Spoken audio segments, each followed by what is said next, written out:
structure of the evening will be we'll go through the structure in a moment, but I'd just like to welcome you to our first discussion in this iHemp tour, investment and discovery tour. It's going to be really quite exciting to see how far we can get in one evening regarding industrial hemp and the business opportunities it presents.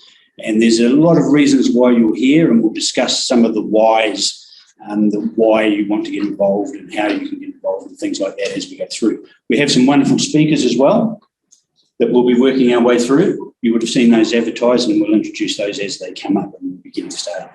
And they're really eager to go and looking forward to it, I'm sure. Okay, so what I wanted to do to begin with was just introduce you to industrial hemp and a little bit about the New Zealand Hemp Industries Association, because I think that will help you to understand, a little bit about where we've come from and how far we've come in such a long, short time, if that makes sense. But as you see the issues that we face, you'll probably start to understand some of the things that we have to bear in mind when we're dealing with industrial hemp. So that's the program of the evening. And we'll have a big session of Q&A at the end. And I think that's really where some of the really interesting things will happen, because we'll be talking about a number of things. We'll touch on things. I won't go into them in depth because I'm sure somebody will have a question about that we can unpack and really take a deep dive into, given the time that we have available. So to get started, we'll go straight into an introduction and a little bit of the history about industrial hemp, particularly in New Zealand, but the worldwide history is where we're going to start. We're going to start in New Zealand. So the Hemp Industries Association was founded in the mid-90s. It was formally incorporated as an incorporated society in 1997. And in 1998, because the government had a moratorium on talking about anything to do with cannabis, so we couldn't talk about industrial hemp because they wouldn't listen. They couldn't actually hear us. They weren't prepared to talk about it. So we created a 5-minute guide to industrial hemp in 1998 and sent it to all the MPs. And that, along with a lot of work from a lot of other people involved in the industry at the time, helped them to really get their head around what industrial hemp was. And that led to the trials that we started with a lot of other hemp growers in 2000. And the trials went until 2005, and we had our hemp regulations in 2006. And because they're a regulation, they sit under the Misuse of Drugs Act. Regulations have to sit under an act. Our act is the Misuse of Drugs Act, which brings us to the Ministry of Health, which is not necessarily the logical place for an agricultural crop. But we'll get to that. We're here with some funding from AgMart. AgMart have been really supportive of the hemp industry. They've helped us with conference speakers at our summit in 2018, and we're prepared to do so in 2021 when we had another follow-up summit. They did fund a hemp export-driven investor report written by Dr. Nick Marsh. Last year we released that. So I'm just putting those two slides up to say 1998 5-minute guide. Now we've got an investment statement, and in that statement there's a sort of alluding to a $2 billion potential industry. Now that's a massive number, but there's parts of the industry that speak to each of those, accumulation to that number, and we'll get to those 3 or 4 points, because the NZHIA look at the industry as being farmers, food, fibre and health. We used to say medicine, but now that medicinal cannabis has got their own regulatory environment, we say health because it's a lot wider than the medicine side, and we'll get to that as we go through the slides. So we're talking about industrial hemp, which could be just about any of those, but really by definition it's something that is grown, it's cannabis that is grown with less than 0.35% THC. So THC being the psychotropic drug, and we have very, very little of it, so we're not a drug. We're an arable crop, we're a horticultural crop, and we should be treated as such. And that's the main aim of what we're trying to achieve at the moment. There's a bit of discussion whether there's sativa, indica, or rudularis, but it's open for debate. But there is sort of quite distinct things. As you can see, you'd imagine a fibre crop on the left, long, tall plants, long fibres, as opposed to the indica, which is more of a broadleaf plant, which you could imagine being full of seeds, if it was allowed to pollinate and flower, or if it just flowered for your health products. If we go back into history, some of these boats would carry 50 or 60 tonnes of hemp on board, not only in the rope and the cordage, but all the sails, all the oakum that they used, the corking that they used to seal the boats, oils that they used, the inks they used on their documents, the paper they wrote on, they would all be made out of hemp. In fact, there's a story that a lot of the sailors had to carry an emergency ration of a little sort of belt of hemp seeds. So if they got marooned on an island, they could plant the seeds, create some fibre, fix their boat, and get back out to sea. In those days, it didn't matter if they took 2 or 3 years to do, as long as you're surviving, I suppose. But that's, it just goes to show that industry, cordage and fibre was a big part of industry even back in those days, and hemp was regarded as something that was really right up there. The reason why in New Zealand we didn't have a big hemp industry like Australians did was when the likes of Captain Cook and sealers and things came over, they discovered harakiki and realised that, hey, that's, I would say not quite as good, but it's just my being biased, but it had all the qualities that they were looking for, long, strong fibres, so they didn't need to set up a hemp colony here. They did in Australia, and that's why they brought out all the prisoners to run the hemp colony in New South Wales. If we look now from a health point of view, this is something that needs to be understood, because from a medical use, hemp in the pharmacopoeia in America, for example, the book of medicines that the doctors used, up until the late 1800s and early 1900s, it was probably, 4 of the concoctions were probably in the top 10 most used medical treatments that were available at the time. So this is, health and medicine and things is nothing new. And you'll see some of those brands, Park Davis or Lilly, these are common brands now. They've probably been amalgamated and things now, but it just goes to show that it was being used. And that's what we need to understand. This was a very useful plant and can still have those same impacts now. This set of slides, when you hear people say, it grows 4 times as much pulp as a forestry block. Well, that's come from the Bulletin 404 in 1916. And then in the middle here, it's an article out of the Popular Mechanics magazine in 1938 saying it's $1 billion crop. And the reason why they're saying that is that they just announced that there was a mechanical process called decortication, which is the breaking of the stems into their long bast fibre and their herb. And that was mechanically done, so it suddenly became like the cotton gin and just revolutionised the industry. And that was in 1938. So us saying it's $1 billion crop, it's not something new. There's been a historic precedent for that statement. The study of Komerji, which is using agricultural byproducts to make plastic materials and composites, is something that they knew about again in the late 1800s, early 1900s. George Washington Carver was a big person in preparing some of these products. And the guy on the right's Henry Ford. Now, he's sitting in a car with a sledgehammer, and the sledgehammer is bouncing back. And you can watch that video online. I recommend that you do so. Now, Henry Ford was also a soya grower, so that car could have been made with a soya content as well, but it likely had some hemp in there as well. The hemp enthusiasts are claiming it's a hemp car, but being a soya farmer, you've got to treat these things accordingly. But the point is that they were using agricultural byproducts to make plastics and panels for cars that bounced back 100 years ago. So what are we doing now? It's especially with resilient supply chains and pressure on scarce resources. So all these things speak to that. But again, history shows us that we were using this. And of course, Randolph Diesel would have made his motor to run on vegetable oils. So right at that time, we had a big moment. Do we pivot into fossil fuels or do we stay with vegetables? And of course, as we know, we went down the fossil fuel route instead of a more sustainable one. And this is possibly why. So speaking now to the marijuana side, it's not something we want to stay in our lane. We're low THC industrial hand, so we've got no interest in marijuana or cannabis recreationally, and medicinal have their own framework so they can take care of themselves as well.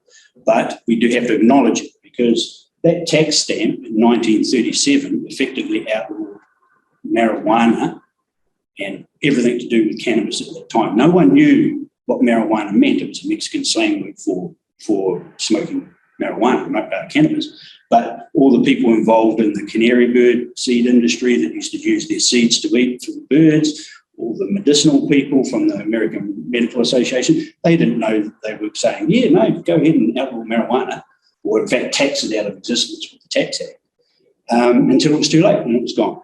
And then from that Marijuana Tax Act, the Prohibition people, they were just out of a job because alcohol was now back on track. And so they got this whole thing going on with this reefer madness and created a whole hysteria around the use of marijuana and how jazz musicians and Mexicans were the devil and this was the demon weed and all this sort of thing. But it really, really took on. And, ultimately those same people that they went worldwide with this, we ended up going to the United Nations, and cannabis got caught up in the single convention on narcotic drugs in 1961, which we'll get to in a moment. So that just explains how we've ended up with this branding issue that we've got now, because most people will know cannabis as marijuana, and this is where that started in 1937. Which was a shame because that Popular Mechanics Act that came out in 1938, a year after, no one had told them. That's how people didn't know.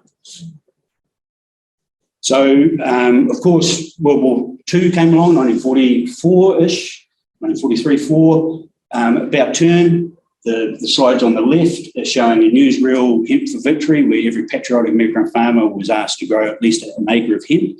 The guys, the soldiers there, are protecting a whole stash of seed that they would have used to grow that industrial hemp.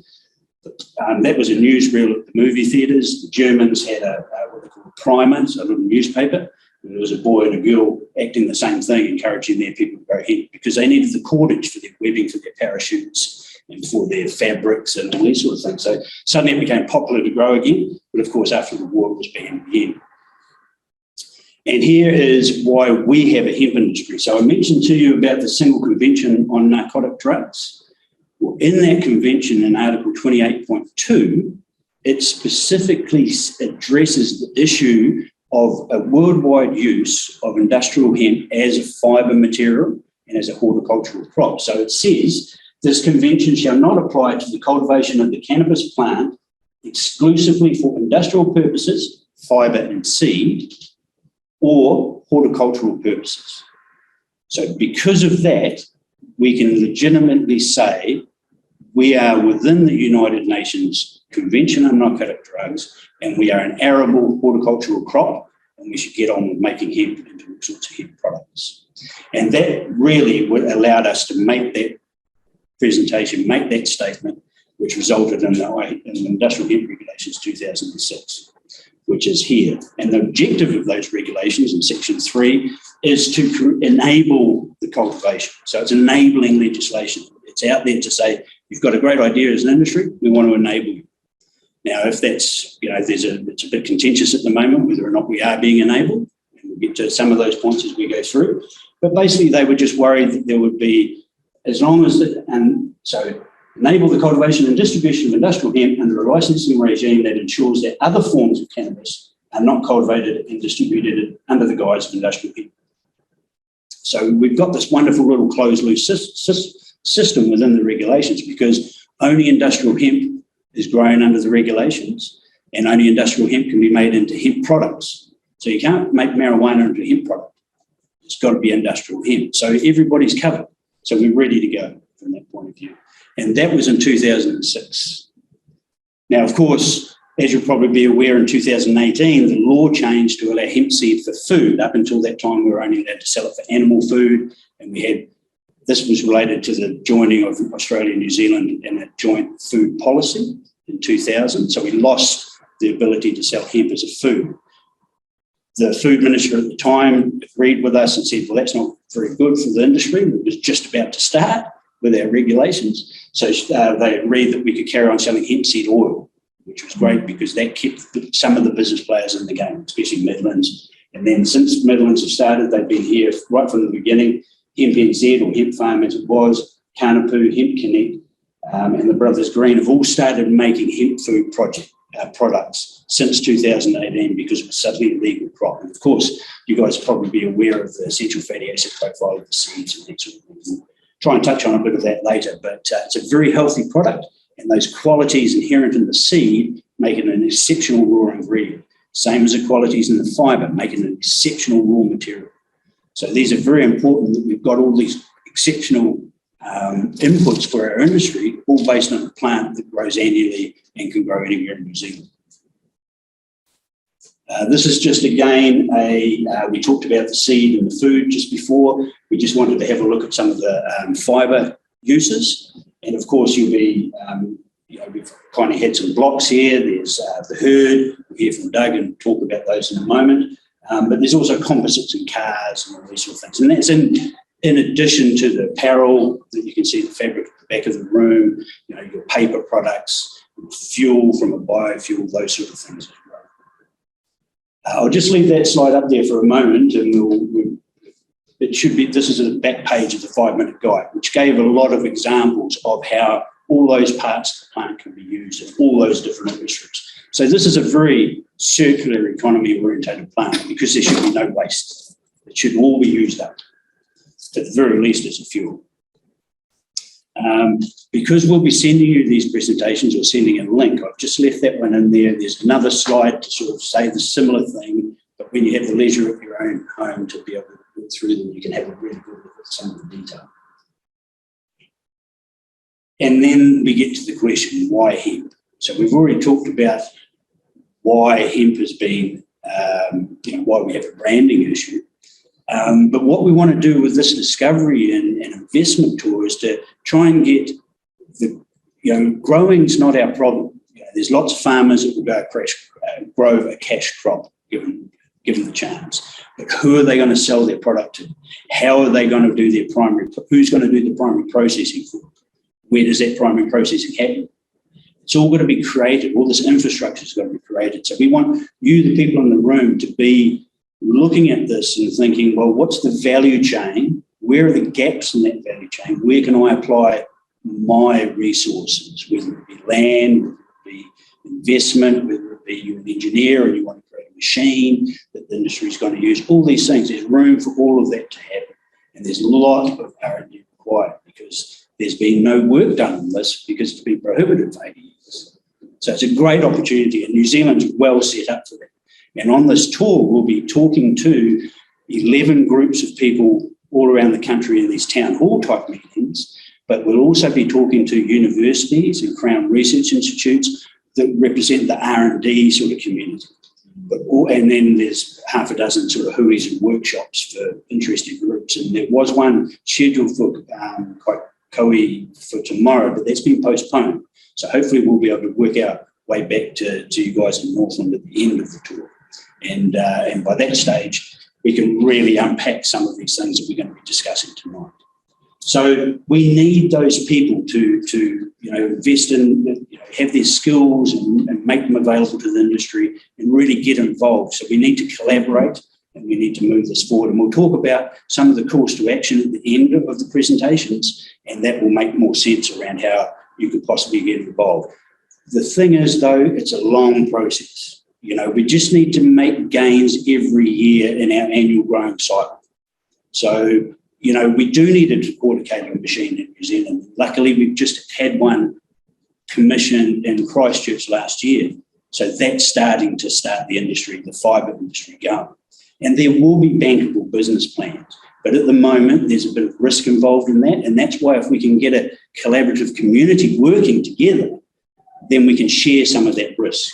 We can get that foundational information that we can all benefit from done by these research institutes. And then we can apply it and we can use our business plans and create IP and have a rocking economy in New Zealand. So we'll get to all of those aspects of the farming, the food, the fibre and the health in the presentations after we hear from our speakers. So, without further ado, we'll have the first speaker come up there. Woo!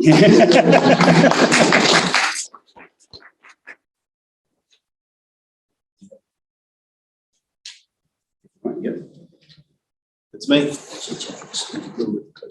it, not too far. Good evening, ladies and gentlemen. My name's Doug Sturrock. I run a construction industry company in Kerikeri called Rockstead Construction. I've been in business for the fair end of 20 years, doing renovation work and new builds within the industry. From my journey through all types of building from 1900s to 2000s, I've come across the state of New Zealand housing, which is in some points quite dire, to say the least. I'll talk a little bit more about it. Let me skip through. So let's start at the 1900s.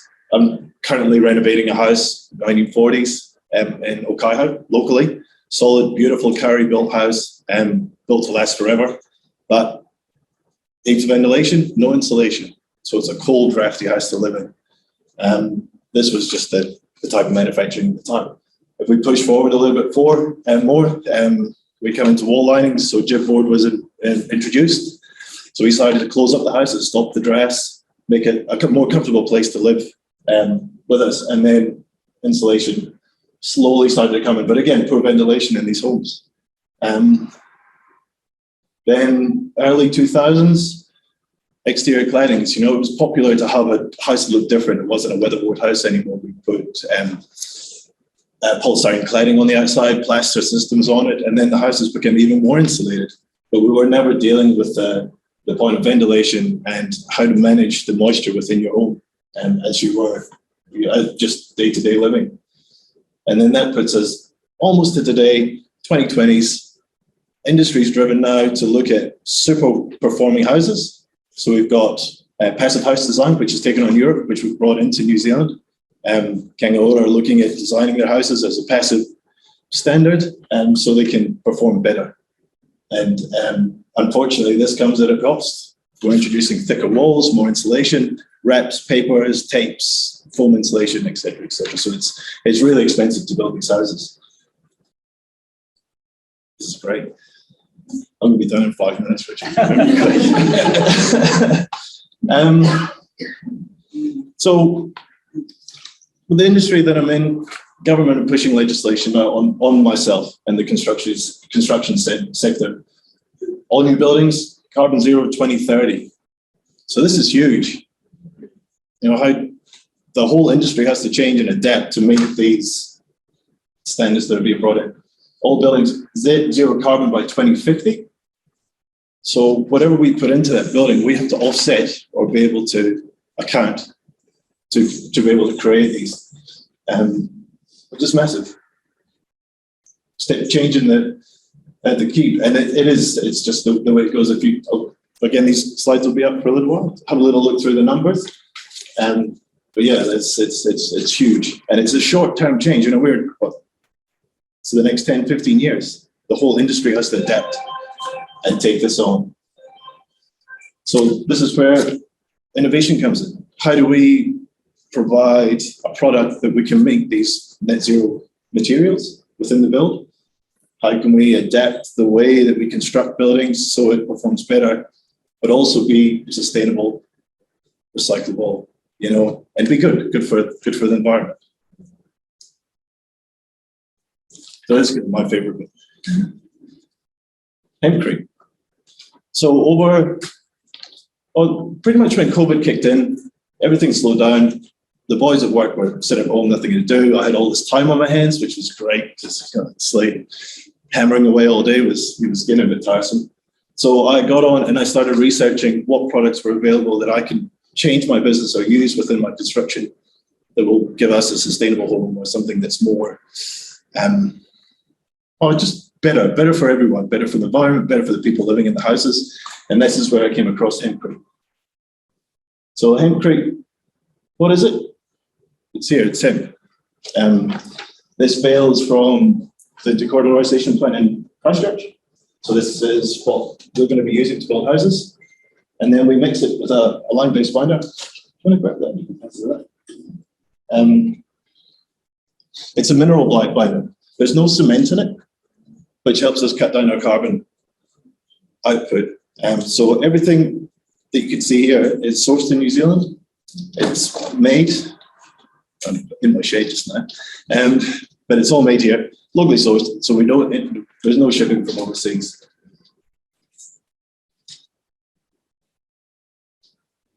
Just check my notes here.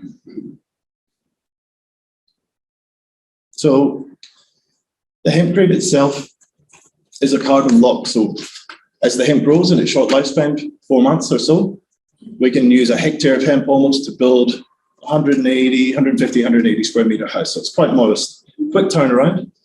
And as that plant grows, it draws CO2 from the atmosphere and it locks it within its stem itself and within its growing process. So it becomes a carbon lock. So we're taking the hemp shoot after the seed's been taken off it, after the fiber's been used for something else.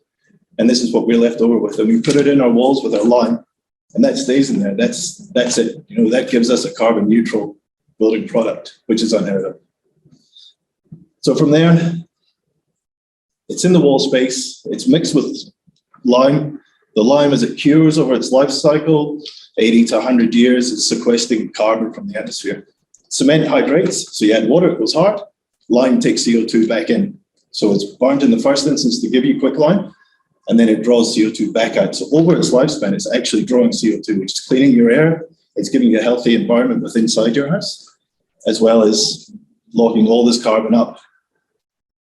When it comes to renovating, or maybe the third generations of the house, they've had enough, they want to extend it, they want to make it different. You can take that product, take it out the wall, crush it all back up, mix some more lime back in with it, and then reform it. You could extend your building, you could do anything else. If you don't want to do it, you knock the house down, put it in your garden. 100% biodegradable. And it'll go. That's it. Never have to worry about it again. What I like about it is with a hempcrete wall, you build monolithically. So you have your standard frame, as any New Zealand house would, stick frame, and then you plywood shutter either side, you mix your lime, and you hand place it in, temper down, and you just work systematically around the building. So you end up with a solid, roughly 300 millimeter thick wall. Takes a little bit longer. It's labor intensive. You know, you get it worked out. You're in there with a stake. You put it down. It's not rammed earth. It's not overly compacted because you need the R value. You need that airspace in there just to buffer the temperature within the house. So you can work around your building, and then that's it. You plaster the outside, lime render on the outside. You can leave the inside raw, which will give you this textured woody finish, or you could clay plaster inside. Clay can come from on site, so you can use those natural materials and really have a nice, comfortable house that buffers moisture. This is where we're getting back to. So hemp's got the ability to hold 300 times its own weight in moisture. So you're living, you're showering, you're cooking, everything can be sucked into the walls, and through thermal transition, so the outside of your building heats up, it draws the moisture to the outside and evaporates away, so it doesn't come back into your building again, so it's dry. What else is it? I could go on for ages. Catch my breath.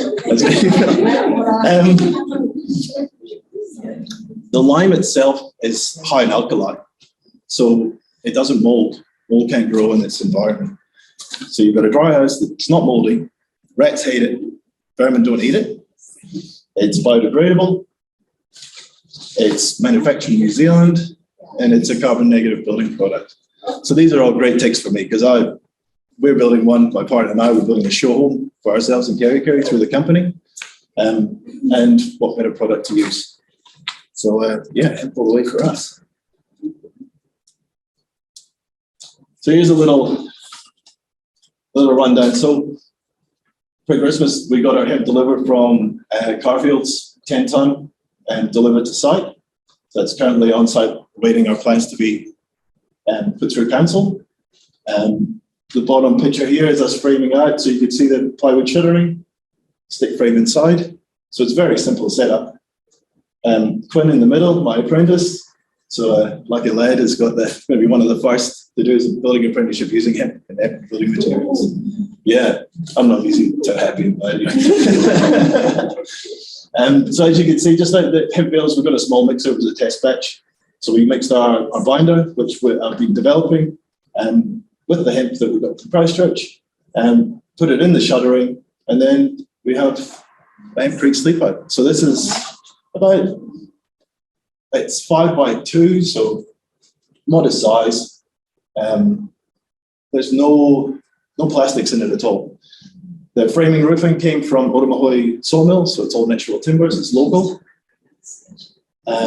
It's the texture in the build that you can see it's the type of hemp. So we've got hemp from different end uses. So some of it's fiber, some of it's seed. So the design is by nature itself. It has a mud brick look, but without the heaviness. It's light and it's airy, and it's a really good performer. I shifted this recently on the HIA here. This was just Friday, and with all the rain we've been having, the HIA got stuck. So we uplifted the sleeper 5 times on and off the back of the HIA, repositioning it. And within that movement, with 2 strops, there was not a crack, there was nothing moved. Because the hemp has the ability to intertwine and bind and flex with the build itself, it makes it a really good performer. That's the tool. They talked about there is tests being done for earthquake proofing with hemp, and it's supposedly, you have to check this, but check me, but it's supposed to work really, really well for that.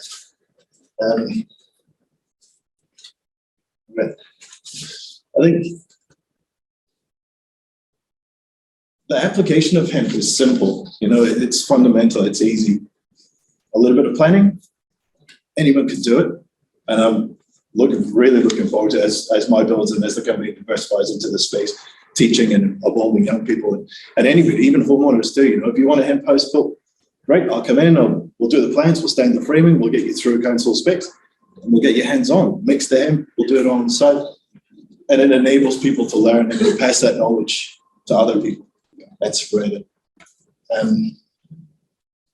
Tools are simple, mixer and a stick, bit of lime, there you go. Not just lime, there is a little bit to that, but yeah, if you want to talk more about it, please.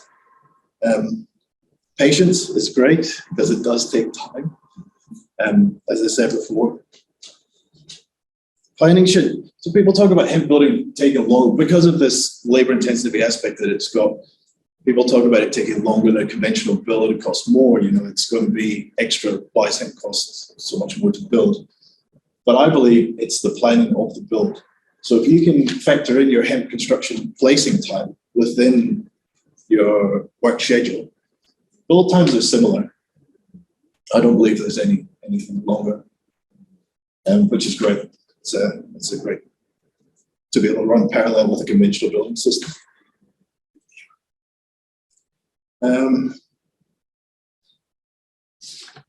Yeah, I think my journey for hemp has been driven through me wanting to be able to build better houses for people, through innovation, change, through government protocols pushing to look at different ways to build carbon neutral, carbon negative homes. I love for things new and well performing, and a journey that's taken me on is R&D and innovation, which I never thought I'd get into. I just built stuff. You're told here's your plans, here's your building, but hemp afforded me the ability to move into this space where I can adapt and develop and create something that's quite unique in itself, and has not narrowed my horizons, but if anything, broadened it. How else can I apply this? What can I make it look like? Can I make it conventional? Can I make it super sharp and ultra clean? Can I have it Adobe? Can I make it a little bit more rustic? How big can it go? How wide? It's all this stuff that the unknown, and the testing's there, and the ability is definitely there to do it too. So yeah, it's not just put it in the framing. There's panels, there's blocks, there's 3D printing, there's insulation fibers that can be incorporated into the walling system. There's so many different ways to apply this technology. And fortunately, I'm the end user for this plant. So if you're growing seed or if you're doing fiber, I'll take your heart. There's always going to be a market for me, because I believe this is going to be a new branch in New Zealand building. Alternative building materials have a place, and yeah, we're very lucky to be at the top of it. I think that's it.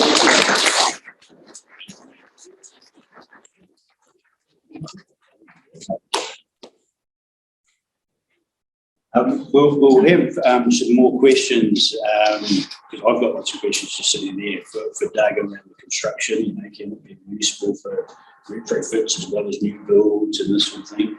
But having been on a building site working with hemp, and because I'm a labourer, it's not much in that sense, it's quite exciting because I push a lot of concrete wheelbarrows, and hemp wheelbarrows are just like that. So I'll give you, for each of the speakers, we have a couple of the copies of the investor report, so I'll give them to you in a moment. So thank you very much for that presentation, and we look forward to you joining us in the panel. So on with our next presentation. Okay. I was going to do it. Let's see, okay.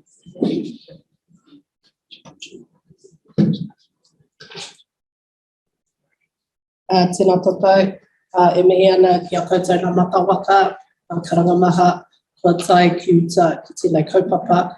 Hoi anō I ako me pēhea te timata, anei te timata tawamata tātou. Haramai te Akaakanui, haramai te Akarua, haramai te Akaakanui, na I o matua take te waiora ki tēnei tamahine. No. E I o tiki e te rangi e nau mai kia marama atu ai ki ngā tirohanga whānui, tirohanga hohonu mai te paitawhiti ki te paitata, kia tū teitei, kia tū hāngai, te mana tuku iho I karangatia e tū tama wahine, te urunga tū, te urunga pai, te urunga tapu, a whānau, a hapu, a iwi e wei ora kia tārai. Me mihi ka tika hoki, ki te mana whenua, te uri loroi, te parawhau, nā te torahinga, nā te kahu, I raro I te haumarutanga o nā tuhi me nā tiwai, nō reira me mihi ka tika ki a rātou. Ko ai te tahi o nā moko, o te puna tupuna, ka pēnei taku kōrero, nā waka, ko nā tuki mata whaoroa, whakawhiti atu ki mahuhu ki te rangi, ko Māori, heke iho ki a kurahaupo, kātahi ka kite au I a mātātua, anei ahau e mihi ana ki a koutou tēnā koutou. Kia ora, yeah, tino hikaka au, yeah, ka huri tapu reo. Don't worry, I will speak English. But really excited. E me mihi ka tika ki a koe I mui a hau, hari ko ki te rongo ki tō kōrero, me te whakaritinga ko tō aronga nui, me mihi. Yeah, I am a Maori business, he rere ke tēnā. But I want to talk to you about, because it's important for us, as our moko is, so is our tohu. So, ko wi hotorine tōna ingoa nāna I waihanga, so wi hotorine Ramaka, he created this. What he did was he listened to me talk.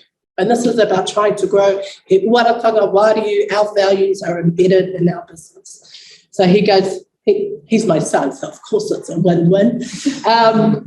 So he was listening to me talk and he goes like, Mum, what I'm hearing you say is this. So we're Ngāpuhi and we're always talking about mango pare. And so that's about us not giving up. And it's a kaitiaki for us here in Ngāpuhi. It's also looking at the tāhuhu of what is embedded in the roofing that covers us, that looks after us, that shelter. But also in there, he's embedded the eyes. We have a different word for it. It's called kanuhi miro, and that's when you critically analyse what you're trying to create. So, anei te tika rau tērā. I'm going to be really quick.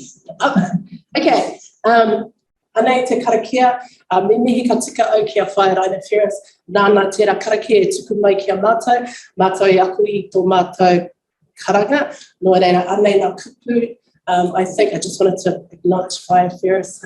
She taught me karanga, but it's also about reclaiming our space as mana wahine in here in the business. I'm going to be good. I'm going to go really fast. Okay, so aronga nui, so te mitinga o tautahi, te koha arua. Now I'm not te tautahi, that's easy to see.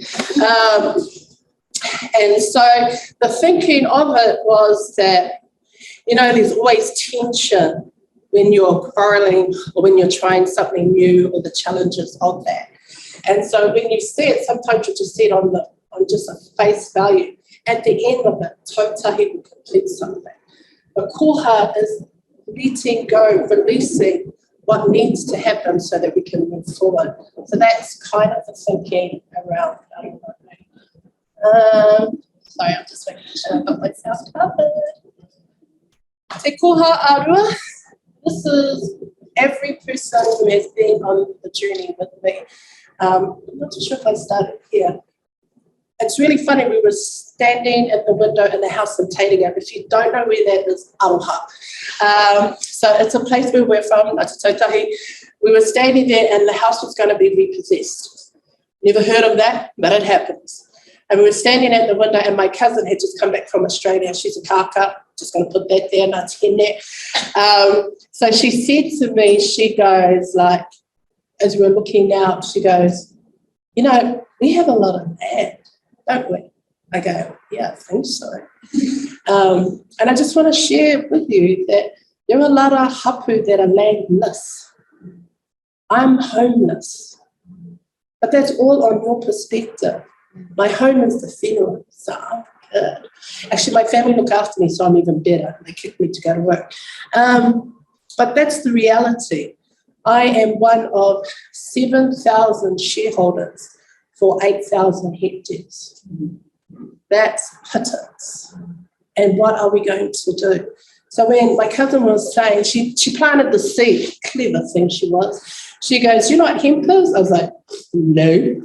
And that started my journey from there. And that was about 2014. So this has been a kind of a cruisy journey for me. So Te Koha Arua talks about my journey that I got to network with people, and it will come up shortly. This is kind of some thinking.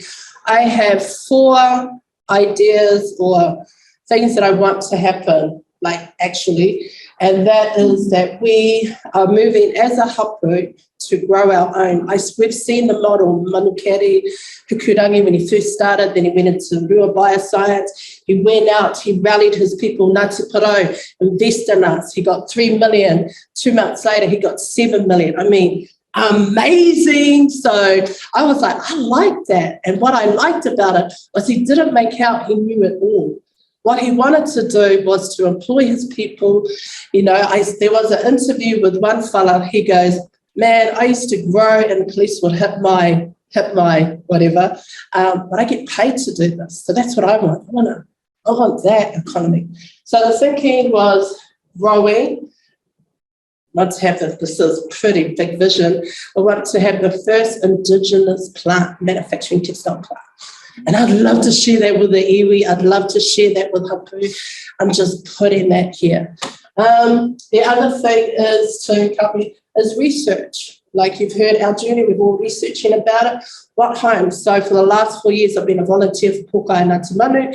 We do kaitiaki Indigenous biodiversity. What does that mean? We go and take care of the moana. We go into the Ngairo, do traps, pest control.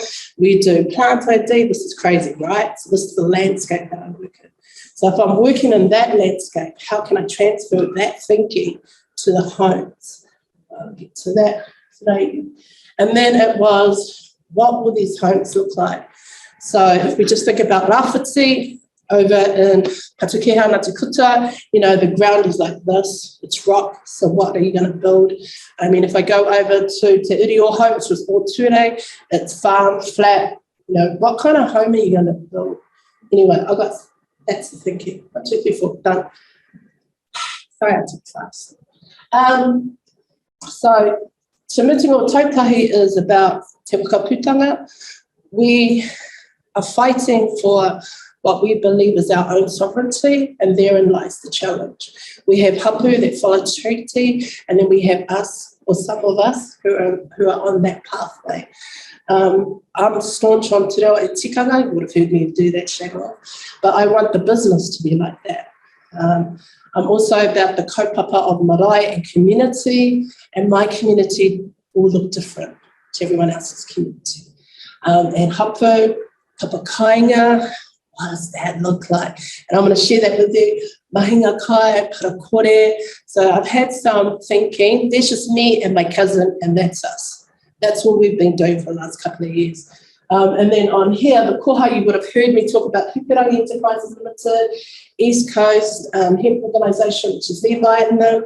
I've been reaching out to an architect from Upper Rotorua, because I'm Te Arawa as well. I love how he builds. He thinks about the wairua for each room. What he said to me was, why do Māori get homes and they're Māori and they walk out of homes that don't look Māori? I was like, yes, sold. I do want to acknowledge kaupare law, so it's they're actually in a bit of a court right now, but it's thinking about these processes that we're talking about. We talk about how to look after our environment. Maybe that conversation doesn't happen with everybody else. And in a hapu space, it is very important that the impact we have is kore. Miraka Constitution, I loved how my lecturer, he spoke about sometimes when you get into business or corporation, whatever it is, you lose yourself in the framework, in the structure. So Miraka has got a very embedded tikanga around how staff are treated. And I really love that. It reminds me of how everyone knows how to be on the marae and no one is different. The work that needs to be done, be it the whareiti, we know this, to the kitchen, you still get the same kai, you're not treated any less. So that thinking needs to still be in your business.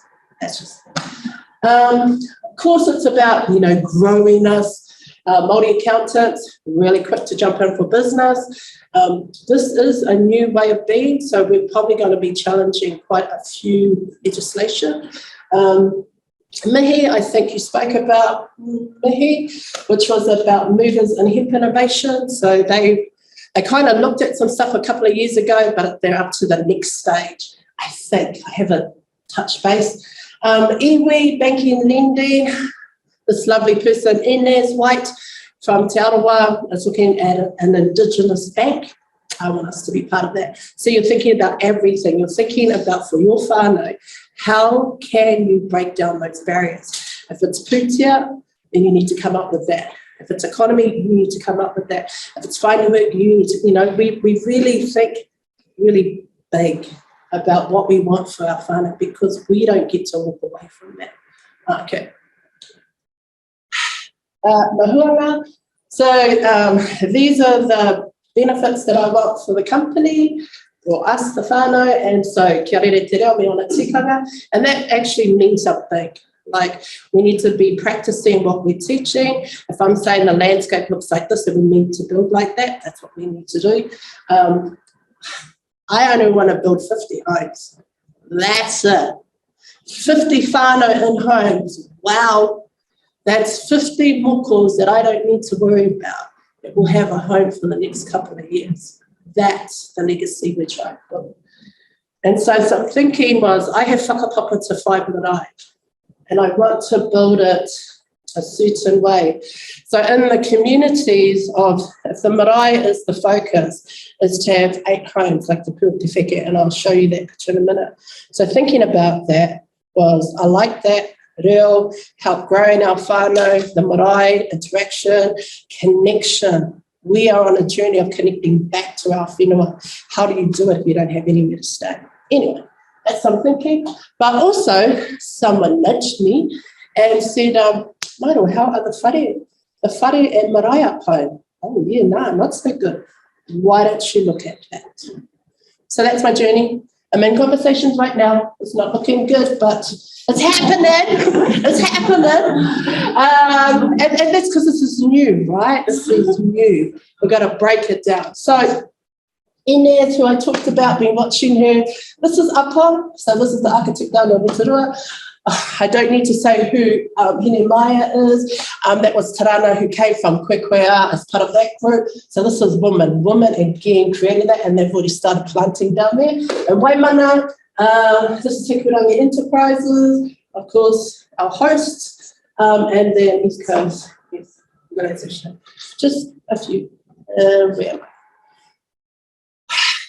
So imagine, like you think about your marae, right?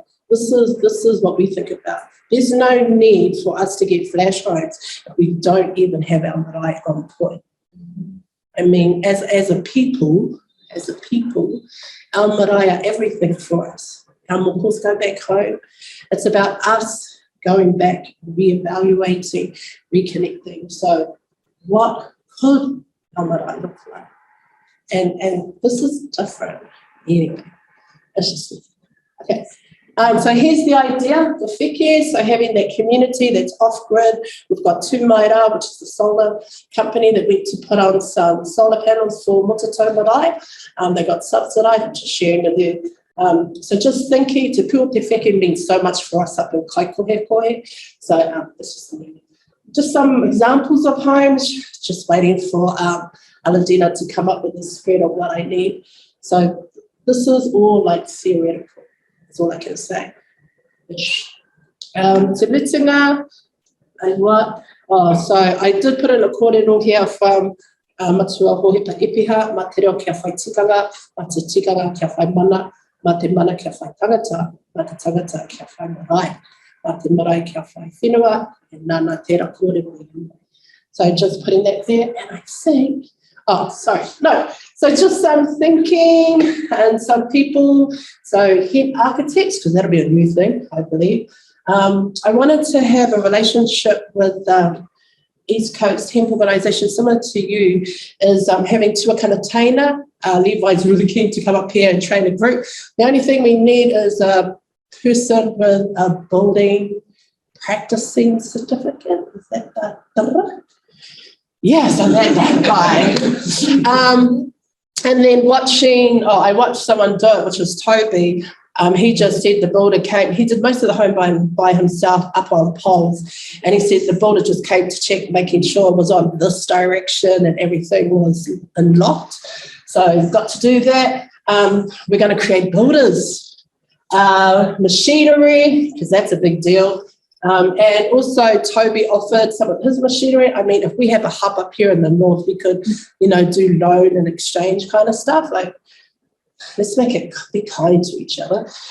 So hemp line blocks and then kaima. You can see like there's stuff that can go off for us. Te Rana talked about it because I need to give thanks where thanks is. She just said that because I want to have a manufacturing textile manufacturing factory in the north. But she said maybe think about mobile processing plant. Just have a think. The machinery that will go onto that, the container, the whenua, hemp blocks. Sorry, I'm talking really fast. And then, see, these are all the things that drop out just from that. We can get our people organised or us organised to be part of that. And then just building the home, you need a license, got to have whenua, nursery, seed plants, and then the workers to do that. So we've been hearing that. But the research, see, mātauranga Māori, mātauranga Ngāti Tautahi rānei, it's also about like, do we move, I really want our kaimahi to work under maramataka. Like today is huna. Not a good time to be presenting, but we'll go for it, and I apologise. But mātauranga ahapu. So if we were to say start in Taringa, Ngāti Tautahi, and then we went to Oture, the kōrero might be different. Sorry, we're just about that. Kairangahau Māori, because we're reinventing ourselves when we're doing this, being innovative. We are the tupuna of tomorrow. We are the tupuna now. Innovation industry. Got really excited about the tech work that Callahan Innovation did a couple of weeks ago, so watch that crazy. But also it's about how are we going to be designing environmental management plans around the houses that we want to build. Anyway, so that's that. He papakino kirioke, that's actually a mihi. If you were to be given this kiwaha, you were the ultimate of a host.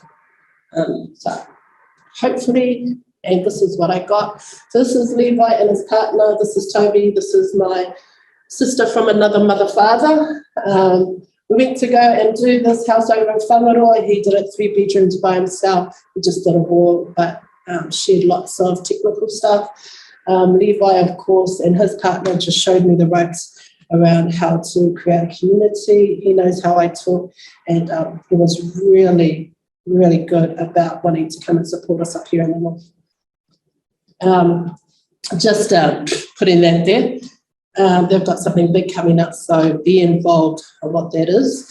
and it's about creating new apps, new machinery. If you have a problem, that's where you need to be, in that space. This is a roadmap. You just kind of click on it. If you want to start it, it'll show you how the flow of it could look for you. And I borrowed that from Callahan, and I'm hoping that's me. So, kia ora.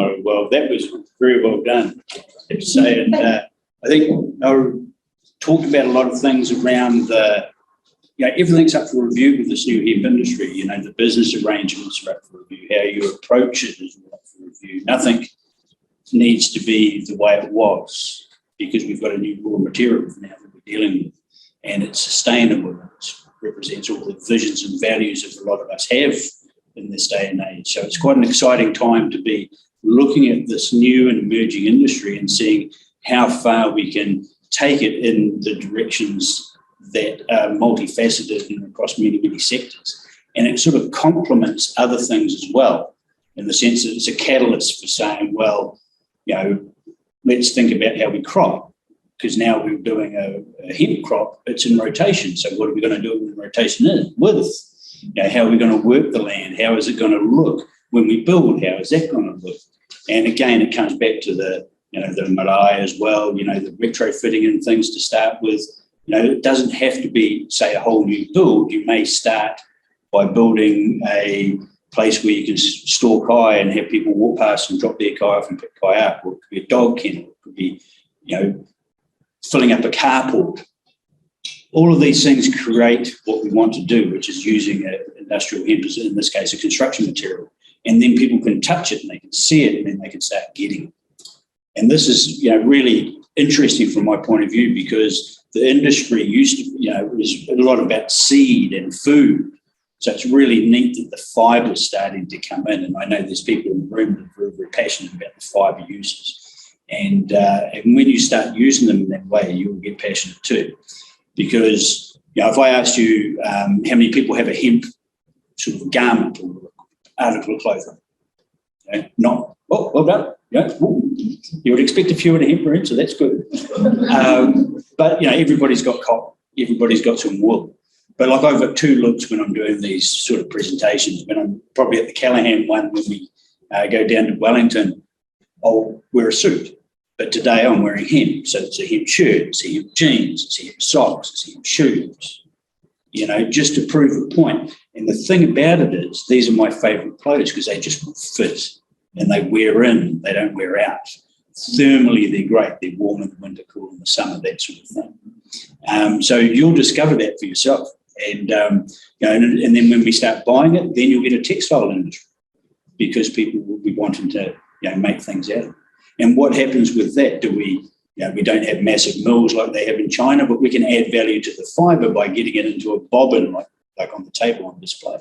That's a value-added product, and then we can send it to China. They can send back the fabrics while we work on getting that infrastructure back in New Zealand, that manufacturing infrastructure. So very exciting to see hemp being a catalyst for change in that regard. So we're on to our fourth speaker. Suzanne Hall will be coming up to join us and take us through, and then I'll do another little bit of a speech about industrial hemp and then we'll get some Q&A. Suzanne?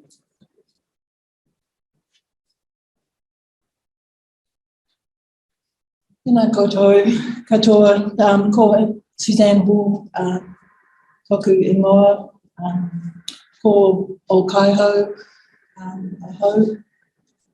It's great to see you guys out on this winter night.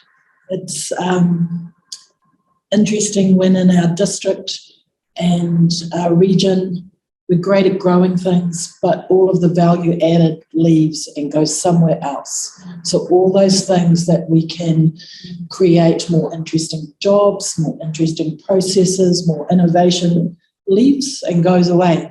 So a whole lot of people got together and said, let's change that. And that was the birth of the NAFA Innovation and Enterprise Park, which is just out of Kaikoui. We've got about 1,000 people unemployed. in that area and then much greater around. And already we've created another 100 jobs, and we hope in the next 3 or 4 years that not only will everybody be employed, but there's going to be some interesting career pathways.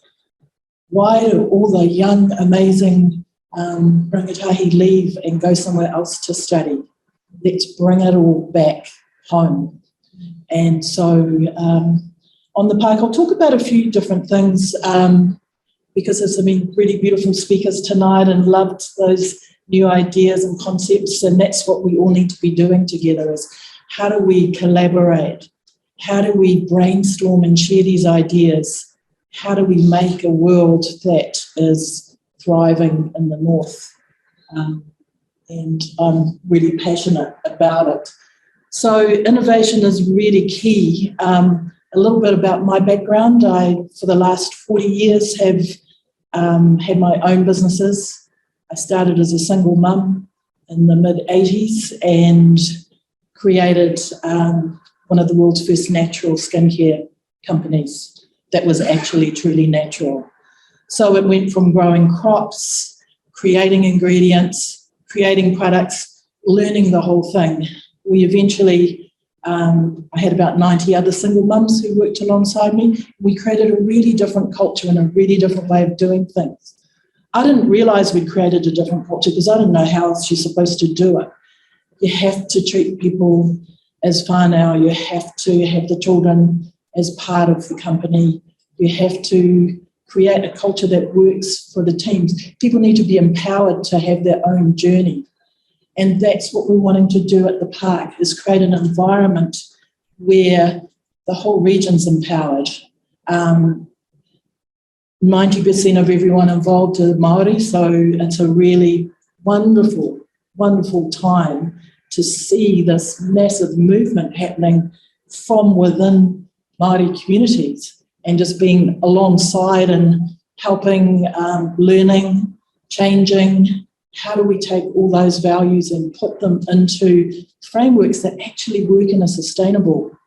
I think there's so much to learn there, and it's exciting to be part of it. The park is 240 hectares. It's pretty huge, and we'd love for you all to come and visit.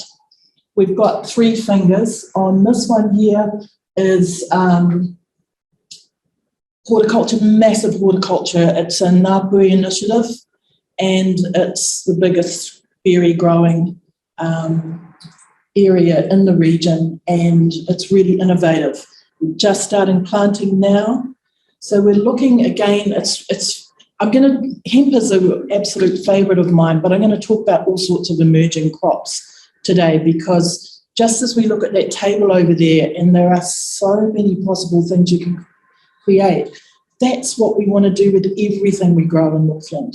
So the berries that are grown there, they're going to be the most delicious berries, of course, but they can be sold as berries. The seconds can be, for instance, sold to a pie manufacturer who makes mince pies.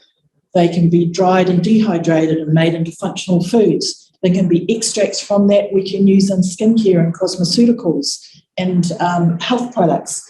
There's an extract from the leaf we can use as a really good anti-inflammatory. We want to have anything we grow. What's 10 things we can do from it? The fibres could have Doug and Alice being used alongside their hemp that are used from the prunings, or they're going to go into the biodigesters. And along here, this bit here, is a culinary oil company that produces avocado oil, and they've got huge biodigesters. So all the waste from the park goes into the biodigesters, and that produces biogas. And I'm working with Ngāti across the road here, just along there, where the prison is as well. And they've created a manuka oil distillation. Well, I was one of the first people to ever produce manuka essential oil. So it's really fun helping them. And their first product's about to come out in another couple of weeks. So that's really exciting. But there still is going to run off the biogas from the biodigesters, which is awesome. And then in the whole park, you can see it's a huge park where the any of the landscaping and the work on the land has been done. All those seeds have been collected by the Ngāwha tamariki and with help, of course. And at corrections, they're growing those seedlings. They're going to be replanted, so all the plants whakapapa back to where they came from. And up the top is the Māori Dam, which one of the big issues for the Kaikoura region in particular is that there hasn't been enough water, even for the township. So suddenly we can start growing things and the town can have some drinking water, which is good. Along here is the education precinct, and up here is corrections. So people coming out of their sentences will be working in that area, building social housing.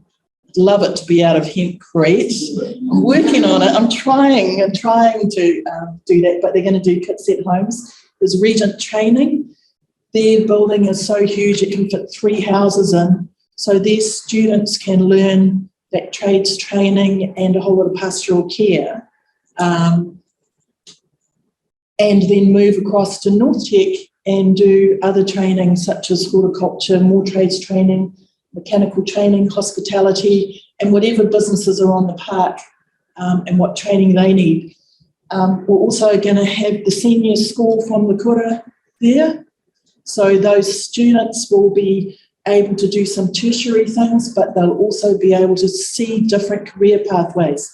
It could be across the road here, which is Top Energy, who have a $10 million carbon tax a year, and they're looking at ways to offset that. Algae farming, aquaculture, alternate building as well.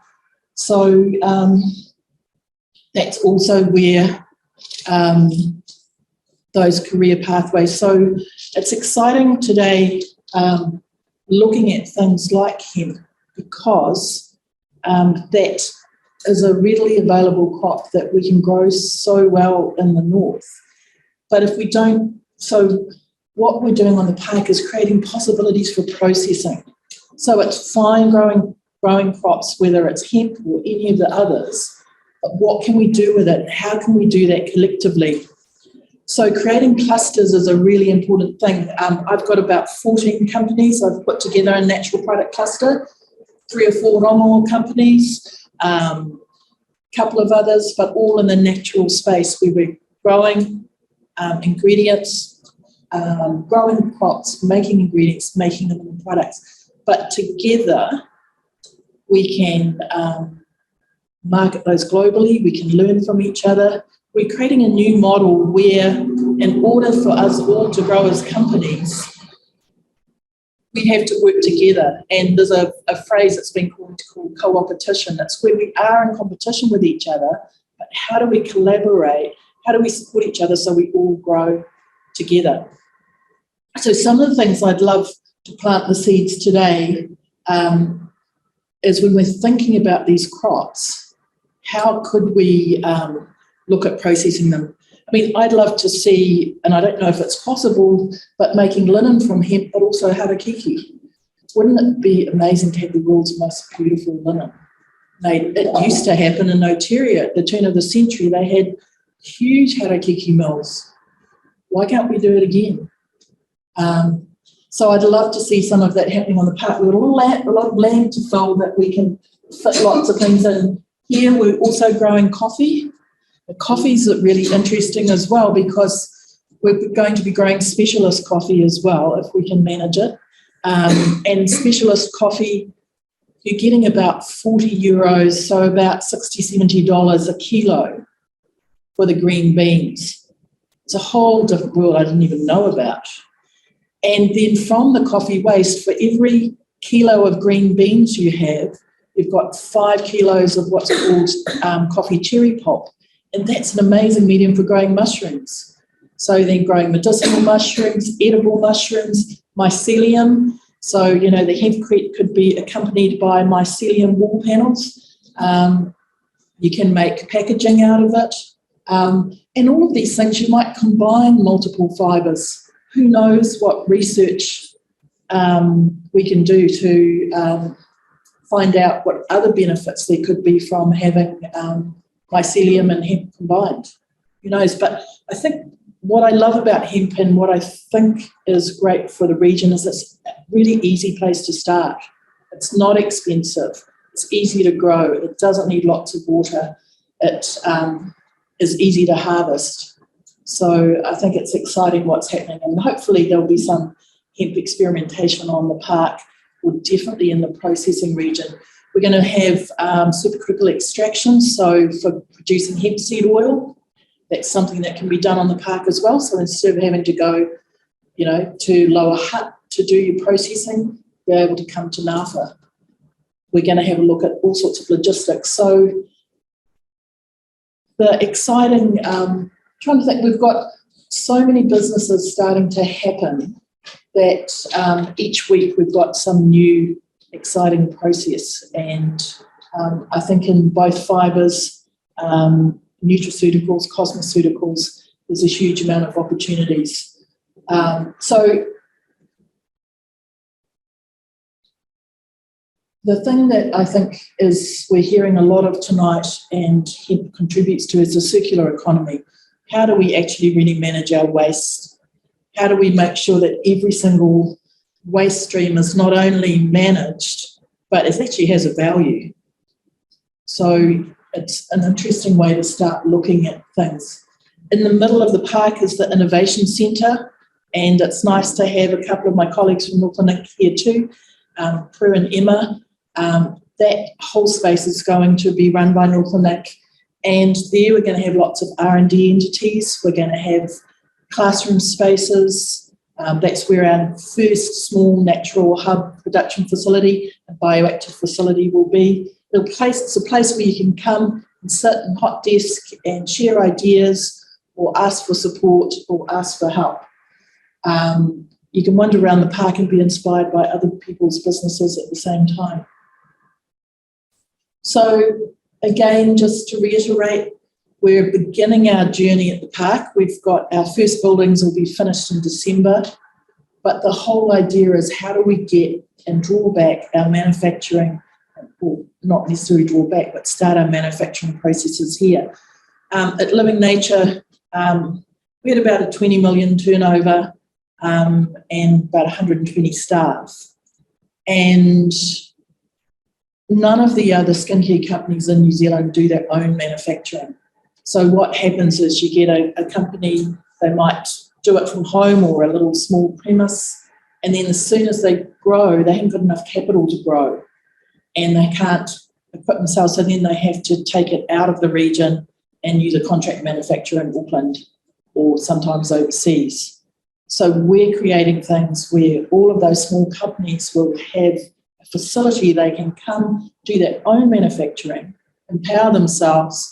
I'll support them in that process, and then they can grow and catch some of those export customers and then move into their own bigger plant. So that'll be the same for food and fibre as well.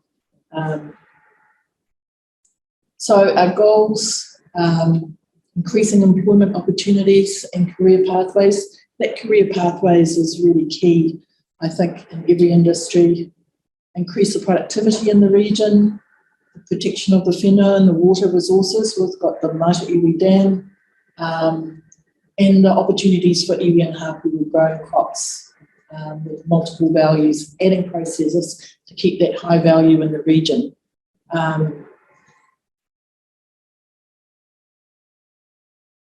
And you'll get these, I think this is just reiterating what I've been talking about. So just, wanted to share with you when we're starting these conversations, and I know you're on a country-wide tour, Richard, but we want it all happening in Northland, please.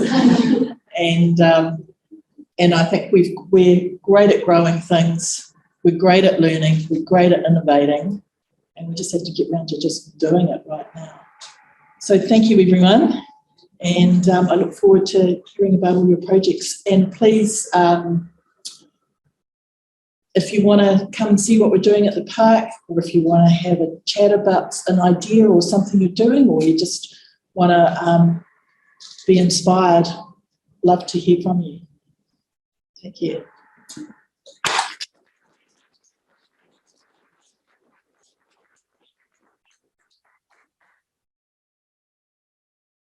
Again, it's locals rule, folks. So yes, by all means, Northland's obviously got massive amounts of opportunity to get involved in the hemp industry, but it's that cluster effect as well. And it's things like the park that will attract that.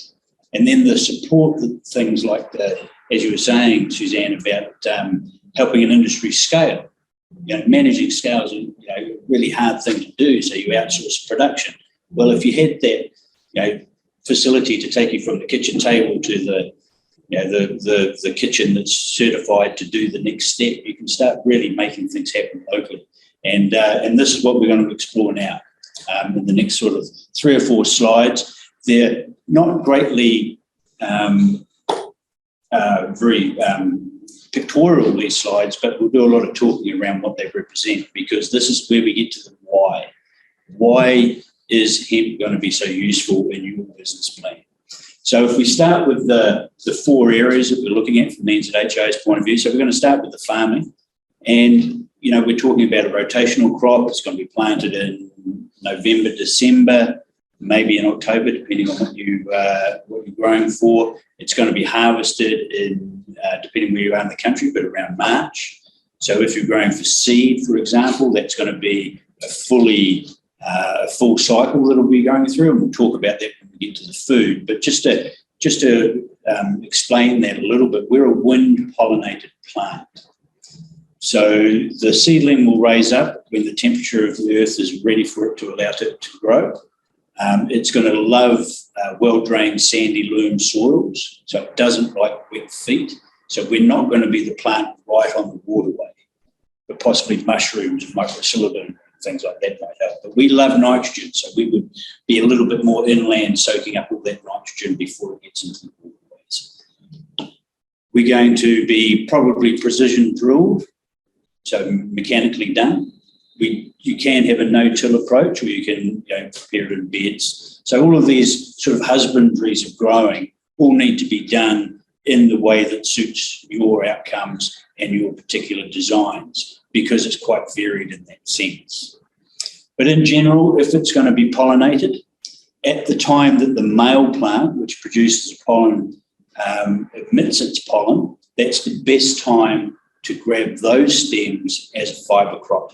That's your highest grade fibre in those dying, because they will now die, and you're just left with the female plant, which is, when it's pollinated, will ultimately, if it's left to maturity, will develop a seed crop, and then that'll be harvested. So it's a pollination. I'm re-emphasising that because it's an important aspect of the whole growing cycle. And so from a fibre crop, you may not go all the way to seed. We have talked about that dual cropping option, where Doug will take all the fibre we can get, as long as we can make it into herd, because he's not really interested in the best fibre, and I'll just explain that. The thing about if you harvest for fibre, then you're probably going to harvest after, say, 90 days, rather than a seed crop, which would go through to 120 days. When we're talking about that splitting of the fibre, you have these stems. So when we're decorticating it, we're pulling off the long, bast, hairy fibres, which is a primary and secondary layer, and then you're left with this inner woody pith, which is what we're talking about when we say the herd or the shiv. And that's what's mixed with the lime and water mix to make the hemp. But as you'll see on some of the examples over there, there's some insulation bats, and they're made with the fibre. And there used to be a company called New Wool Block Insulation in the late 90s, early 2000s, who made wool block, which was New Zealand top wool mixed with Chinese imported sliver, or the fibre from China, very fine fibre, and that was made into an insulation material. So lovely, acoustically great, thermally great, and again, didn't have any of the problems with rot or pests and pests, really, rodents and things. So the other reason why you're thinking about growing hemp is from a phytoremediation point of view. So again, we need some studies in New Zealand. We need to understand how this works in our growing environment. But if you can imagine, you've got some soils that have been heavily sprayed, they could have cadmium on them, they could have heavy metals. This is a crop, because it's what they call a bioaccumulator, it grows a massive amount of biomass in a short period of time. wet weight, maybe 20 or 25 tonnes per hectare comes off the field. Now, that's all accumulated up, all the nutrients in the soil, of course, but it also could be pulling up heavy metals and cleaning and conditioning those soils to make them productive again. So you could grow hemp just because it's good for your land without having to have a cash crop, making that land productive again so you can plant a food crop. So that could be one aspect of it. But of course, having the output of that cash crop for a seed or fibre business would be useful as well. We're talking about how it fits in with crop rotation. So does it help with the follow-on crops? Do they yield better? How often can we grow hemp? What inputs do we have to have? All of these things are a little bit up for review because everybody's got their ideas and nothing quite happened. There's nothing like actually growing it to find out how your ideas work out. I remember McIntosh, who started the hemp industry in 1997, he was reading a lot before he could actually grow hemp. And most of what he read went out the door as soon as he started growing. But the one thing he did agree on, we don't have great seed varieties. So there's a massive need for seed breeding in New Zealand. So we need more varieties that yield higher. But what are we looking for? If we don't know what the end user wants, we won't know what the specification that they require is. And without that, we don't know how to process it towards that specification. And that goes back through the value chain to how we harvest it, how we prepare it, how we wet it, all the way back through to the actual plants that we grow. So do we want a really bushy plant that has lots of heads and seed heads and things, or is it a fibre plant? We need to know all this information. Because, of course, once you've grown it, then you've got the difficulty of harvesting it. And there's many, many contractors that have worked with hemp. A lot of them, share some horror stories. Combines do burn down because this long, strong fibre wraps around the moving parts, and the dust in a hot day ignites and burns your $250,000 combine. Not a good look. But if you take the approach that you know that that's going to happen, you can start preparing some of your agriculture and farming equipment to not have that outcome. And of course, these things are all using currently existing and available machines. So yes, I could show you some amazing pictures of some Formula One type tractors and combines and loaders and front ends and things. If you had the budget to spend, $500,000 a piece and all that sort of thing, that's great. But you can use what we're currently doing with a few simple modifications to stop that binding. So that's the harvesting. If you're going to grow for fibre, you're going to want to wet the fibre in many cases. So you're going to want to leave it on the ground and let the dew break down the pectins and the lignins that bind all these things together so you can break that easily because all those elements are no longer there. But in a circular economy, are they wasted? Can we make a glue out of them? Let's get Scion and Callaghan involved in those sort of research and development endeavours. So that's a little bit about the growing, and there's a lot of reasons why farmers are interested in this cash crop in a rotation for them. Because from a gross margin, I'm an accountant by trade, so they say creative accounting and things like that. I can come up with just about any number that would give you an idea of the gross margin. But anything that makes over $1,500 per hectare, $2,000, $2,500 is worth looking at when you're doing 10, 15, 20 hectares at a time. It'll take contractors to come in many cases with their farm equipment, but sharing this equipment, sharing this processing equipment on site. These are all novel, not novel, but new ways of their business arrangements are happening. We're sharing cars, we're Ubering, and we're doing all sorts of things. So the technology is leading us into this as well. So this is just all, as I say, all these things are up for review. So that's a little bit about the farming. And now we'll talk about the three other sort of areas of the industry, which a great place to start is the food industry, because if we're all healthy, then we're not going to need the same medical treatments. If we're all eating hemp seed, which is full of essential fatty acids and vitamins and minerals, it's a perfectly balanced food. If they wanted to design an oil for the human body and they had an omega 3 and 6 ratio, it would be the ratio that's in industrial hemp. Now that's, nature doesn't make mistakes. So we're very aligned with this plant. This plant has very many uses and highly high quality uses. It's not just sort of close to what we want, it's exactly what we want. And that's just essential fatty acids, and then we can look at all the minerals as well. So from a nutritional point of view, it's a great thing. Now, we've only had that law change in 2008 that allowed us hemp seed foods. So what about the sprouts? What about the leaf and the flowering tops? What about the roots and stuff? Can we eat those? Well, it's sort of, a little bit debatable and up to interpretation. No is the short answer from the Ministry of Health. But there is another food application that's gone in front of Suzanne's Food Standards Australia and New Zealand to allow us to use those sprouts and leaf and flower. Now, that went in the end of last year. We're hoping by the end of this year, they will have made a decision to actually open the case file and tell us that, what we're going to do in a consultative period. Now, if we were a wine industry and we had lots of multi-million-dollar wine companies involved, we would have coughed up the $150,000 to speed that process up. But we didn't, we haven't, so we have to wait. But hopefully it won't take as long as the original application that went in to allow hemp seed foods. That original application went in December 1998. So if you imagine I've just announced that the food industry came in 2018, that's a 20-year wait. So we won't have to wait that long now because the food ministers don't have the same prejudice against hemp that they did, given their reefer madness point of view.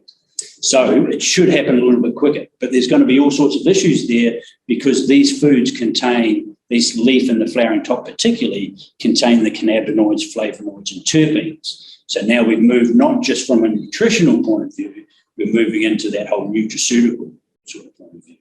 And we'll get to that in a moment because, we'll get to it now. If we look at the food going into medicine, you would go food, functional foods, you would then look at your dietary supplements, natural health products, nutraceuticals, and then you're into medicines. So as long as we're not making medical claims, we shouldn't be held to account within the medicinal cannabis regulations because we're not making a medicine, we're making a nutraceutical, or we're making a functional food or a natural health product. So there's some amazing differences there which allow us to get into that space. But that's just moved the dial a little bit on the food. And of course there's, from a seed point of view, if we're looking at the seed oil, it's generally cold pressed. In the absence of heat, light and air, those are the worst things you can expose your oil to. One photo on the right will destroy 30,000 molecules of the good stuff in that oil. So you've got to really, I know people that stand in a dark cupboard to have their teaspoon of hemp seed oil because they don't want that light to be around. So in a manufacturing sense, you don't want massive amounts of light when you're making this product. So there's all these sort of understandings. You want to sell it in a dark, well-sealed bottle. You want to nitrogen flush the bottle so you don't have any oxygen present in the product. So those are sort of rules to stand by. And then from the cold pressing of that hemp seed, you get a hemp seed meal. And Callaghan Innovation are just doing a big, they're releasing a white paper on this in about a month and a half's time, which looks at the waste streams from the industry, which are these hemp seed meal. What do people do with it after they've made the oil? When they're dehulling the hemp seed, where they take the shell off, and that's a new sort of food that we've seen in the market since this law change, these hemp hearts. Now, they're a great nutritional source, but they lack the dietary fibre. Now, the reason why we can't just sell you a hemp seed is because in the misuse of drugs, hemp seed's identified as a Class C drug. Hemp cannabis seed equals Class C drug. So that's why you need a license to be in possession of a hemp seed. So you can grow it under license. If you want to process hemp seed, you need a license at the facility where it's being processed. But as soon as you make it into a hulled seed or an oil or any of the byproducts or waste streams from those, then it becomes a hemp product and you don't need a license. So that's the seed industry in a nutshell. Generally, it's our big areas for the seed industry are definitely the Grain Belt and Ashburton, and the Canterbury, north and south. And a fair amount nowadays is grown in Hastings as well, Canterbury. And Hemp Connect are based in Levin now, so they grow a little bit more than we do. But some exciting times if we can get that leaves and sprouts and flowering tops across the line as a food. Fibre. We've heard a lot about the fibre industry because it's definitely something for the north. You can harvest early. You don't have to deal with the pollen. There are some infrastructure issues, not only now moving from our harvesting and our retting on site, but how do you get that to the decorticating mill, that mechanical process of splitting these up, opening the bales up, putting it through a production line. Well, we have one production line and that's in Christchurch. So clearly transport of this bulky raw material is going to stop that happening for you in Northland, shipping it across the Cook Strait to Christchurch. So you need some of these decortication mills in your area. Now, are they portable in a 40-foot container brought to the farm? Are they within a radius of 10, 15, 20 kilometres of the farm, which makes freight a little bit easier to handle? It depends on the scale of what you want to do. So the scale of what you want to do leads you to how much investment you want. So a portable mill, 185,000, 350,000 in the container. So this is all pretty new technology, folks. So, treat it with a grain of salt, do your due diligence. But if you wanted a full-on production line, then let's talk about, 2 million, 20 million euros and some of the sophisticated machines. The point is that these machines, sure, some of the European countries have developed a lot of this equipment, but there's a lot of room to play in this space. There's a lot of room where our engineers, our people that want to work out how to do this can really add value. And, it could be that, the decortication process that's really quite orientated towards a hammer action to smash could be changed. In Taupo, for example, you could use geothermal energy and steam explode. And then what sort of fibre do you get? What's the quality of that fibre? How can that fibre be used? Because when you're talking about fibre, you're talking about something that's naturally antibacterial, anti-static, antimicrobial, antifungarial, stops 95% of the UV light. That's why we like wearing it. But these are all suggesting that all our linen, particularly in hospitals, sanitary products, bandages, anything, filters, medical stuff, and now we're talking high grade, high value products, should all be using this as a sustainable resource because naturally it will give you those elements that you desire in your process. Now, that's what we mean by light bulb moments in the room, because if somebody was in that space, of course, if there's architects, they've already been, they've been light bulbed right out because of hemp construction. But if somebody was making a medical filter and they heard that information, they should get hemp into their business plan, and then it becomes something that they can talk about their sustainability and all those sort of things. Now, with that demand comes the need to do that supply. And then once you start scaling or managing those demand and supply equations, because there's no company out there that wants it once, they're going to want it every year. And sure, we can make paper out of it, but if they turned around and said, well, we need 50,000 tonnes a quarter, well, where's that going to happen from? But that means we need to invest in decortication machines. We need to invest in all of these things in that value chain. So you can see how important it is to sort of understand a little bit about what you're interested in and then how you fit into that value chain. Where are the gaps that you want to be involved in developing? And research and development is a big part of this. So the fibre is just an amazing example of that. And we heard a little bit about collaboration, cooperation. Sure, there's IP involved and all those sort of things, but it's similar to the wine industry. They've maintained a very high standard. They're all in competition with each other, but they're all selling loads of wine overseas. We could be doing the same thing in global niche markets and improving our export potential. So that's the fibre industry. We've done the seed industry. So we've done food industry, and we've done the fibre. So the last one we're going to touch on is the health. And I think this is going to be important for Northland. Given your strong daylight hours, your sun, your growing conditions are really suited for growing a horticultural crop, which is a female plant. So you're avoiding the issues with pollen and you're getting into that nutraceutical market, which is very high value. And your opportunities are massive in there because those opportunities consist of a whole lot of really busy people doing great things at innovation parks, coming up with cosmetics, coming up with nutraceuticals, coming up with all sorts of things in that health and wellness space. And those things can be produced without a big decorticating bill.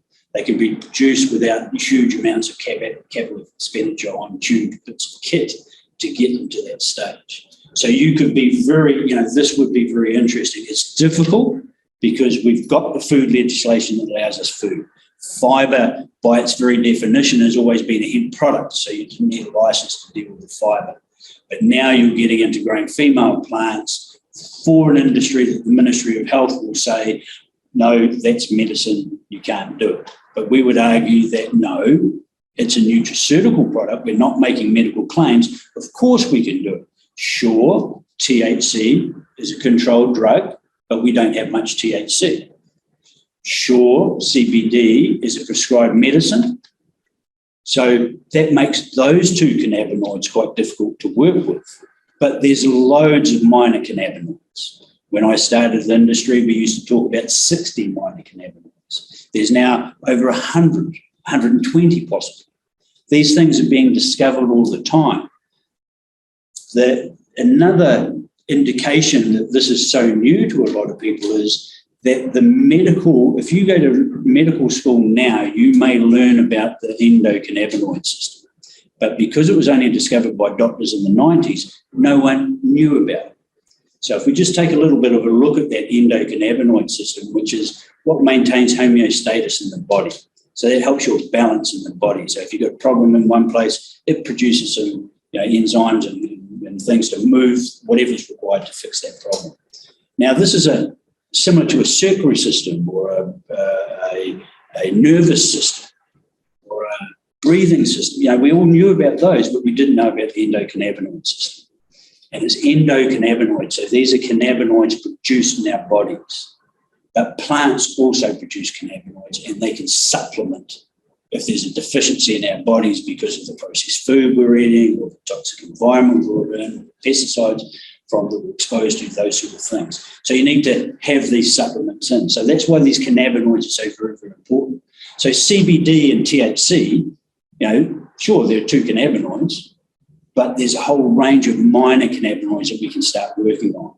And then there's this thing called the entourage effect that suggests that the cannabinoids, terpenes, flavonoids, all these parts of the plant all work together for a better outcome. So these terpenes, these flavors can be researched as well. They could all be high-value ingredients. Now, some of these products go for thousands of dollars per gram if you can extract them in the right way. If you can grow a plant that is high in those elements that you're looking for. So cannabinoids are a big thing, minor cannabinoids. We would argue that we can start work on those straight away and just have to avoid the THC and CBD because of the current regulatory environment. Now, if MPs knew that there was votes to gain by supporting this industry rather than their perception that they would lose votes in political capital, then they would be involved in making this happen. So in Northland, if you're interested in a nutraceutical or a health industry, you need to get your MPs on board. They need to know it's a good idea. And the reason why it's a good idea is that you can go straight into that export potential straight away. And it's huge. It's big bucks. When we did that investor report that I mentioned at the beginning, we were talking about a $500 million food and fibre industry, $2 billion opportunities there if we add the nutraceutical industry on top of that. And the other great thing in Northland that has to be acknowledged is you've got some amazing growers. Agreed, a lot of them are going to be in the black market at the moment, but that knowledge is going to be gold. It will be. It'll just be, those will be the people that people will be looking up to and towards. And this was something that Manu and Pānapa reminded me of at Hikurangi, because I used to say, if we invest, we're going to create all these employment opportunities. And they reminded me, no, it's not about employment so much as training opportunities. And then, these people suddenly become bug scientists and soil scientists and builders, and then the builders become plumbers or sparkies, all those sort of things. So being exposed to these things in forums like the cluster around a an innovation park all suggest that this can be really useful in rebuilding and revitalising rural and regional economies and the people in those economies. Because now they're living in healthy homes that breathe better, don't have mould, that are thermally good, they're warm in the winter, they're cool in the summer. They're eating better, they're wearing clothes that are better for them. So all of these things happen based on some industrial hemp being used locally. So that's the health industry. We're coming up to the end of the presentation, so there is a couple of things that I need to do from a housekeeping point of view. When you registered to come along this evening, and the online people who came along, they'll go into a draw at the end of the tour to win a gift basket. But we also have a spot prize tonight. So if you could just take your left hand and put it under your chair, and there'll be a tag, a little yellow post-it. No? Okay. All right. Oh, no, that's okay because, now that's it. You, red shirt guy, pick up the chair in front of you. I think it might be that one. No, the chair in front of you. Right, we have ourselves a winner. Okay, if you can catch up with me after, just catch up after the presentation, because I just want to give you some hemp NZ, or the hemp farm products. That's some whole hemp seed that we were talking about, the oil, and a little balm as well. So we'll get you, and if I could, it would be great if I could take a photo in front of their brochure, because my marketing people would love that. I've actually got a photo done, and they would really love it as well, because you'll be famous. You'll be all over the Facebook. But anyway, we'll see how that goes. So if you can see me afterwards, I'll get that to you. So thank you for that. So that's the BN to win. There's also, for all the people that join or rejoin the association during the tour, Hark and Xander, which is Kirsty Harkness is one of her companies, high-end cosmetic with hemp seed oils and all sorts of lovely things in there with great packaging. That's a lovely gift basket. So that's free as well. That's a prize that will be coming out at the end of the tour as well.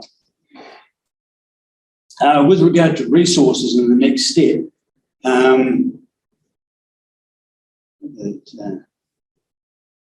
we had to save it on Google Drive and then move it back to PowerPoint. So there's a couple of slides that I'll have to fix around the alignment. But the next step is to, our encouragement is for everybody present to join the association. It's possible if you scan the image on some of the signs, we'll do another plug for you after the event. We'll send you a link to the recording and things like that.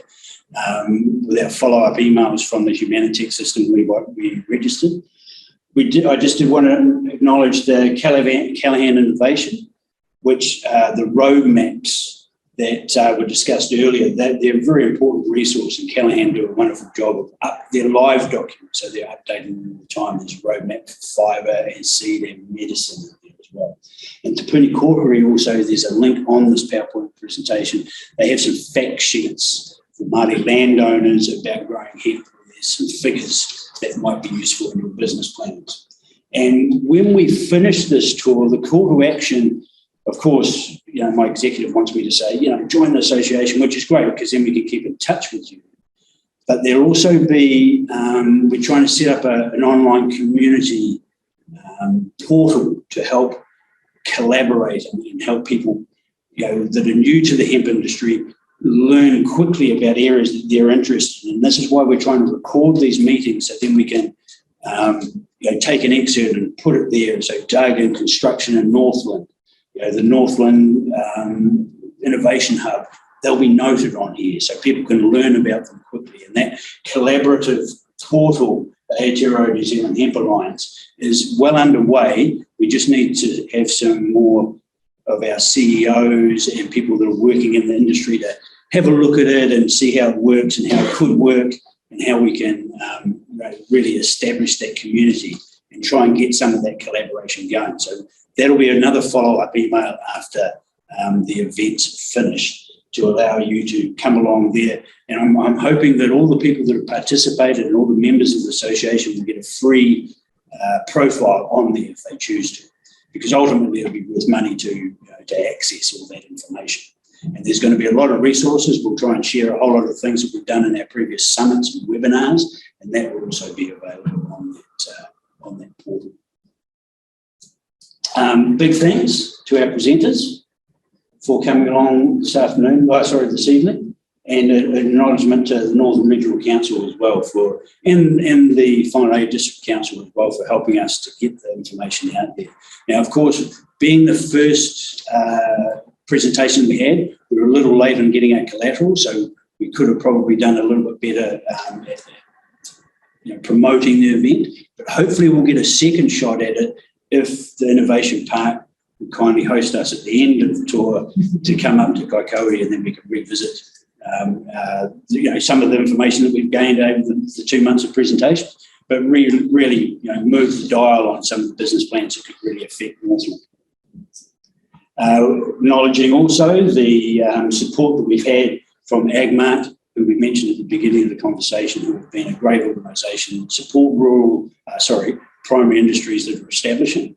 And, we were talking about your blueberry, berries and things. I mean, peanuts is a great example. And I mean, coffee is a great example in the sense of resilient supply chains. We need that. If something happened to the coffee crop over in South America, what are we going to do? We're becoming normal. And it'll be the same for Pic's peanut butter. Plenty there. So, I mean, it could be peanuts. So how do, again, we're just part of that whole reconsidering how plants can be used, how we can use these renewable and sustainable things that we can grow rather than digging coal and fossil fuels out of the ground. And of course, our special thanks for tonight's spot price sponsor, Hemp. And that's it. That's the end of my slide. Right.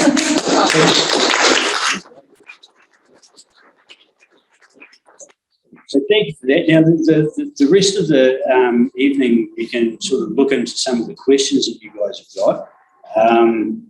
My comms people will probably now just change or just move the camera slightly. If the presenters want to come up, that's fine. If you're uncomfortable, that's cool. But come on up and we can direct questions to our presenters. And then we can ask and answer anything that you have in mind. Now, bearing in that space, of course, we're going to come up with more questions than we have answers for, and that's exactly what we need to do.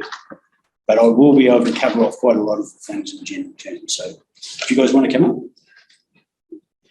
And if you guys have any thoughts or questions, and I'll try, for the online viewers, I'll try and check the chat from time to time as well and see if there's any questions in there.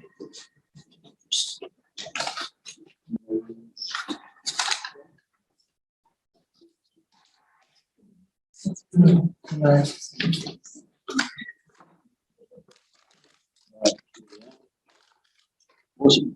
Okay, did anybody have any questions to get started? I was just wondering, why don't you just go straight to the National Shares Forum and then they'll just across the whole country?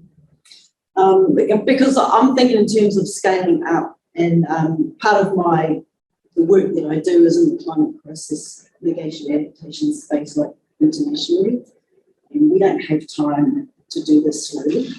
And I'm very anxious that such a necessary pathway for building, resilience for Aotearoa, because we're well placed. We've got, I don't know if anyone noticed, but there's a lot of attention on us. Billionaires like to come and build their bolt holes here. That's how great we are. And we have this big moat around us. So we're pretty well placed for Armageddon or whatever you want to call it. But if we don't get this off the ground soon, it's going to be a whole stranded asset. So I'm interested in how actually we bust through the barriers that are in the way politically.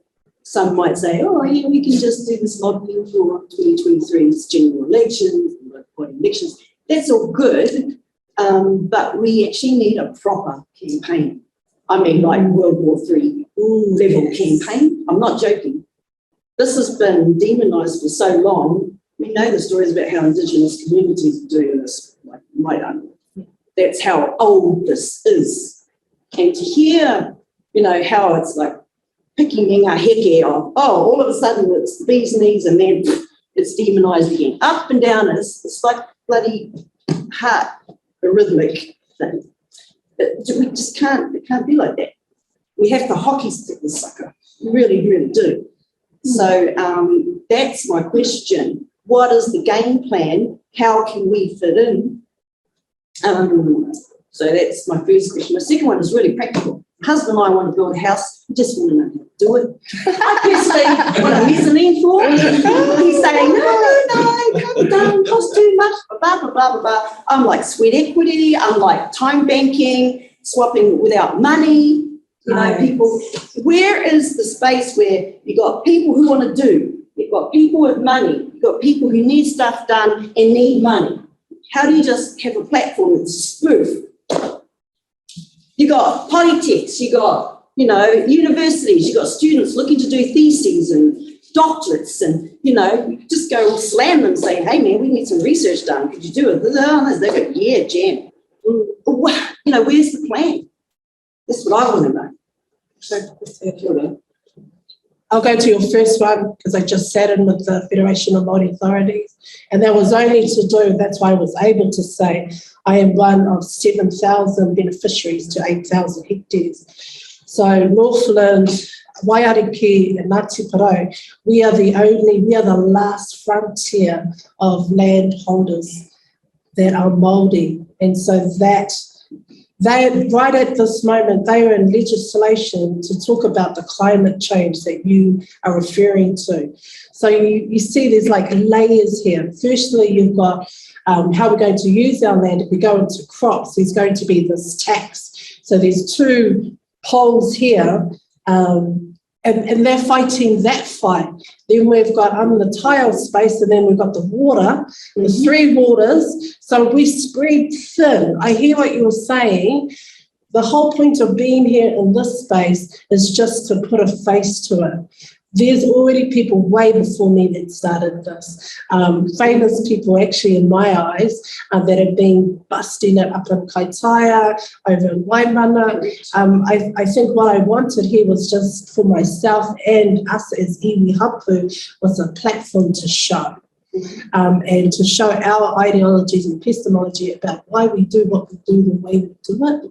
And that's about reclaiming our space, but sharing that space. And so hopefully that helped you with that. They're a little bit tied up, but Ngāti Wai isn't in this fight, just saying. So just letting, if we wanted something to happen, it would have been good to have some of our iwi hapu. But we just move. We don't wait. We're the doers. That's what we're doing. What we did was we, kind of shoulder tapped each other, heard what we had, what's going on. You may agree or disagree in some of the spaces because our perspective is totally different. However, as you can see, it's a win-win. We just want to put whānau in homes. How we do it, use the land, how we do it will be the defining thing. I don't know if I answered your second question. Can someone else? I loved your presentation. I loved your energy with what you were saying. I mean, we've got 7 years before we're going to have water another metre high. And a massive 50 is impact. And so we don't have time. I don't know the answer on how we speed this up. But I do agree with you. It's got to happen. And we're working within our sphere of influence because that's as much as we can do. But I think a huge push by Māori. What scares me is too many people jumping into growing a crop and then not having all the things that need to be done with it, how to process it, what to do with it. It would be just awful if you, and okay, you were saying, if you ended up using it just to condition the land, that's a good thing. But all that energy, how can we make sure whoever's doing it, it's going in the right direction? And I'm useless at politics, so I'm not, but I look and it just seems so simple, the answer, but why aren't we doing it? What do we need to do? Other industry areas, sectors, they have lobby groups. Just saying. Yeah, but, you know, And they get stuff done. Stuff that we do not need done, like more meat and, you know, when we need more plant-based diets. You know what I'm saying? That's because they've got lobbyists. What is our plan? who wants to be a lobbyist? We have enough That's politicians like in me there. do that shit. No, Yes. I'm already working for the UN on shit, so I don't have time for that. I'm just saying, all the capacity for it is what you really need to have a focus on. Yeah, capability and capacity, and how do you do that at speed and realistically when, you know, sometimes just getting a group together is hard enough, or, you know, this authority has to be or this one. How do we break through all of There's that? a millionaires and billionaires for humanity group that have been asking for all states around the world to tax them a wealth tax. You could like do a people's budget and go to them and say, you know, governments aren't going to do that. So you're looking nice and green, but they're never going to do it. We're saying, give your money to us. Put their money where their mouth is. Well, from that point of view, it'd be easier to employ lobbyists if we had money. You need the finance. It's what I'm saying. Well, and that's the classic sort of, Classic. cart before the horse, chicken and egg scenario the hemp industry finds itself in. You know, we're not the wine industry with 6 lawyers in the head office. Exactly, we've got all that potential. From a carbon and climate change point of view, emissions trading is all about trees, and so annual crops don't get a mention. So that's sort of some things that have to change. When we've done our briefings to incoming ministers after the last election, it sort of set us up to sit in front of them, and we would like to sit in front of that housing minister and that, obviously the Ministry of Health, MPI, Ministry of Business Innovation, those sort of people. But when they look across the table, they've got to see a credible industry as well, you know, and that's coming. And, you know, and this is why it's interesting to have this first meeting up here in Northland, because, you know, Māori have a lot to offer this industry. It speaks to their, you know, their longer term points of view and things like that. So, you know, but how to motivate and how to sort of get that all happening as well. Has to come into it. But you're right, the urgency is there and people know that. And so, you know, to come up with something that is part of a solution is definitely, you know, going to be of interest. How to get it, you know, again, it's about political capital. I mean, we can't, my last point is we've been trying very hard to educate the bureaucrats, the officials, to understand how they should interpret the legislation to enable us as an industry. They haven't seen that because they can't get past farming, Ministry of Health. They can't get past, hey, if there's a safety issue. No, there's not. We've got no THC. There's no safety issue. It's in fact very good for us. But they haven't been able to get past it. What we have noticed is if you have a minister turn around to them and say, get it done, different story. So if, you know, the minister starts asking the questions that we need to ask. So do we, you know, go into the press and try and get the press to ask the minister the questions the minister needs to ask? Maybe. You know, and there's a lot of ways to do that, but that all comes with energy and funds. I mean, we're a small non-profit organisation. And that's your problem, because business as usual for us is like if we can, you know, use our member funds to do increase our members' experience and do some publicity, this sort of thing, then we don't have a huge budget for lobbyists and R&D and things like that. But there is a lot of ways to leverage funding as well. You know, Sustainable Food and Fibres Future Fund, you know, and all the universities that you mentioned, they're all very engaged. They're all wanting to do the research. There's 90 undergrads in Christchurch that would love a hemp, you know, challenge. And you would have, you know, even if they form groups of 10, you'd have 9 different versions of an answer. And I mean, that's what we want as a university in that space, because like there's no real, you know, there's no guaranteed answer. There's no experts. But when on the park, I personally, this is a personal thing I'm saying, not as a representative of the park, you know, there's 3 construction things happening with Regent Training, North Tech and Corrections. They can't build in hemp. So Hemp Creek was going to be on the park. So they can't build in Hemp Creek because even though they're building lots of papakainga homes and everything, and it would be perfectly suitable, because there's no insurance because it hasn't passed the building specifications yet. So there's all these little, it's nobody's, you know, it's just what's the stage done to get to that approval as a building material? You know, is that years? Is it soon? Hopefully not years. I've been very fortunate in the space that I've been working in, along with Callahan, and I'm not the only person that's doing this, but we've been developing the binder ratios to work specifically for hemp in New Zealand, which means that, again, locally sourced, locally made, will then be able to be passed by brands and then code marked. And then that allows architects and designers to specify that product because it will perform as it's supposed to and as it's designed to.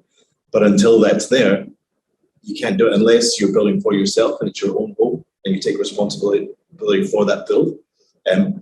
As a contractor myself, I can't actually go out there and build it for someone else in case it fails. But then you can't, I might not have the right understanding, but then you can't be insured and the bank won't mortgage on a home that can't be Correct, insured. yeah, it changes from an owner build to a, So the second that happens, then places like the Innovation Park, we can have whānau land growing the hemp, processing it on the park. All those students can be learning how to build hemp houses because it's a willingness, but just that block in legislation at the moment. Yes, funny how something's going to get passed in emergency legislation. So it's just political will. That's what I'm trying to get. Yeah, but if we can make it safe for those politicians to, you know, understand that they'll gain political capital and not lose it, then we might start changing that. Well, another thing to do, you might get 16 years of age to be able to vote and then you can swing. Sort of giggle, but you've got to think human psychology. It's under. So, Richard, you might know the answer to this question about construction. Lockie in his career down in Monica. Yeah. That's built the house with the in Sydney. Yeah. You can't tell me that house right on the edge of Lake Monica is not insured. That's a $6 million bill. Can I answer that? And so the binder would, I believe that Lockie was coming from overseas. So the Australian Hemp Masonry Company have designed a binder in Australia. And in accordance with it, if it's installed under their protocol, then it becomes a passable building system. So Because it's been approved in Australia. This is a process we've got to go through. And I think it's because for durability in New Zealand, it's New Zealand new, so it has to be tested under New Zealand climate. So we've got such a diverse climate across the country that it must be able to work in each zone as well. So the houses that have been built so far in New Zealand, Plymouth, Queenstown, as you described, even Toby's one in Northland, they're all using that imported binder that's been certified. So it does, so then you can insure. Yeah. So there's two things in that space. I mean, from an EV point of view, you know, have you not got enough mass to absorb the insurance? You know, do you need insurance? No, that's it. I mean, it's not going to burn down. Yeah, that's what I mean. If you think about But anybody who wants to get a mortgage, yeah. we don't want a mortgage. yeah. So if you don't need a mortgage, then it's There are people like us out there, we just want the house. yeah. We don't need all the other stuff. With Just the want mezzanine. house. With the mezzanine. Yeah, I need to talk with you. And then once it starts, then it's a snowball effect as well. So, you know, when I look at the nutraceutical industry and the huge amounts of potential in the building industry and things like that, in 10 years' time, we'll look back and say, what was all the fuss about? But that doesn't answer your question about urgency. And resilient supply chains. I mean, look at Jim. You know, look at, you know, why are we sending, you know, logs off? You know, all sorts of things that don't make much sense. And even things like, you know, the hemp seed oil has a really positive impact on people with diabetes. And, you know, like, I know could be growing crops, processing the seed, and would be all part of the health and vitality.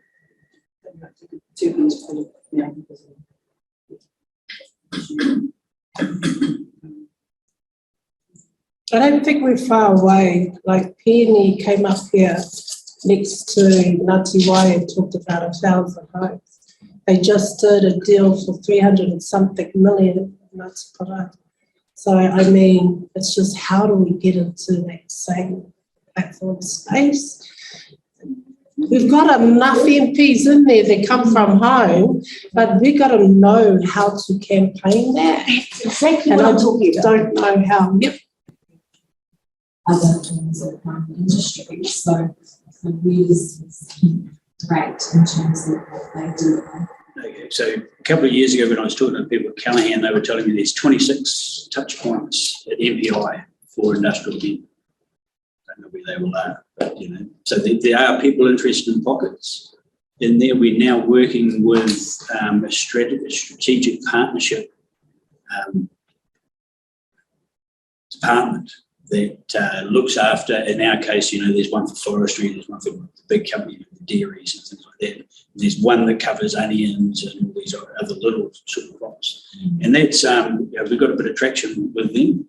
And there we're going to try and encourage those bureaucrats to get out of their offices and come along to Callaghan to hear some of the issues that we've got and to understand the potential of the industrial hemp.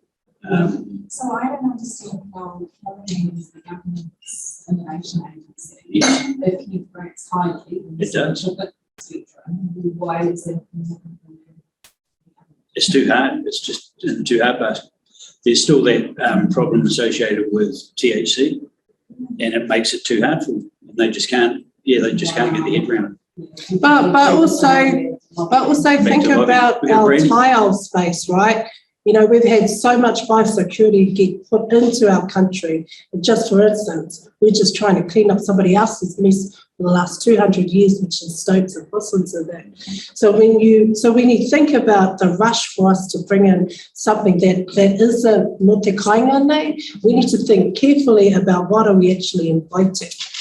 And so I can understand there's a little bit of caution, just what are we going to be supporting? What ecosystems are we going to be changing? We need to navigate that really carefully. I think iwi Forum needs to be part of that conversation, just in like to manaki us for the next 100 and something years.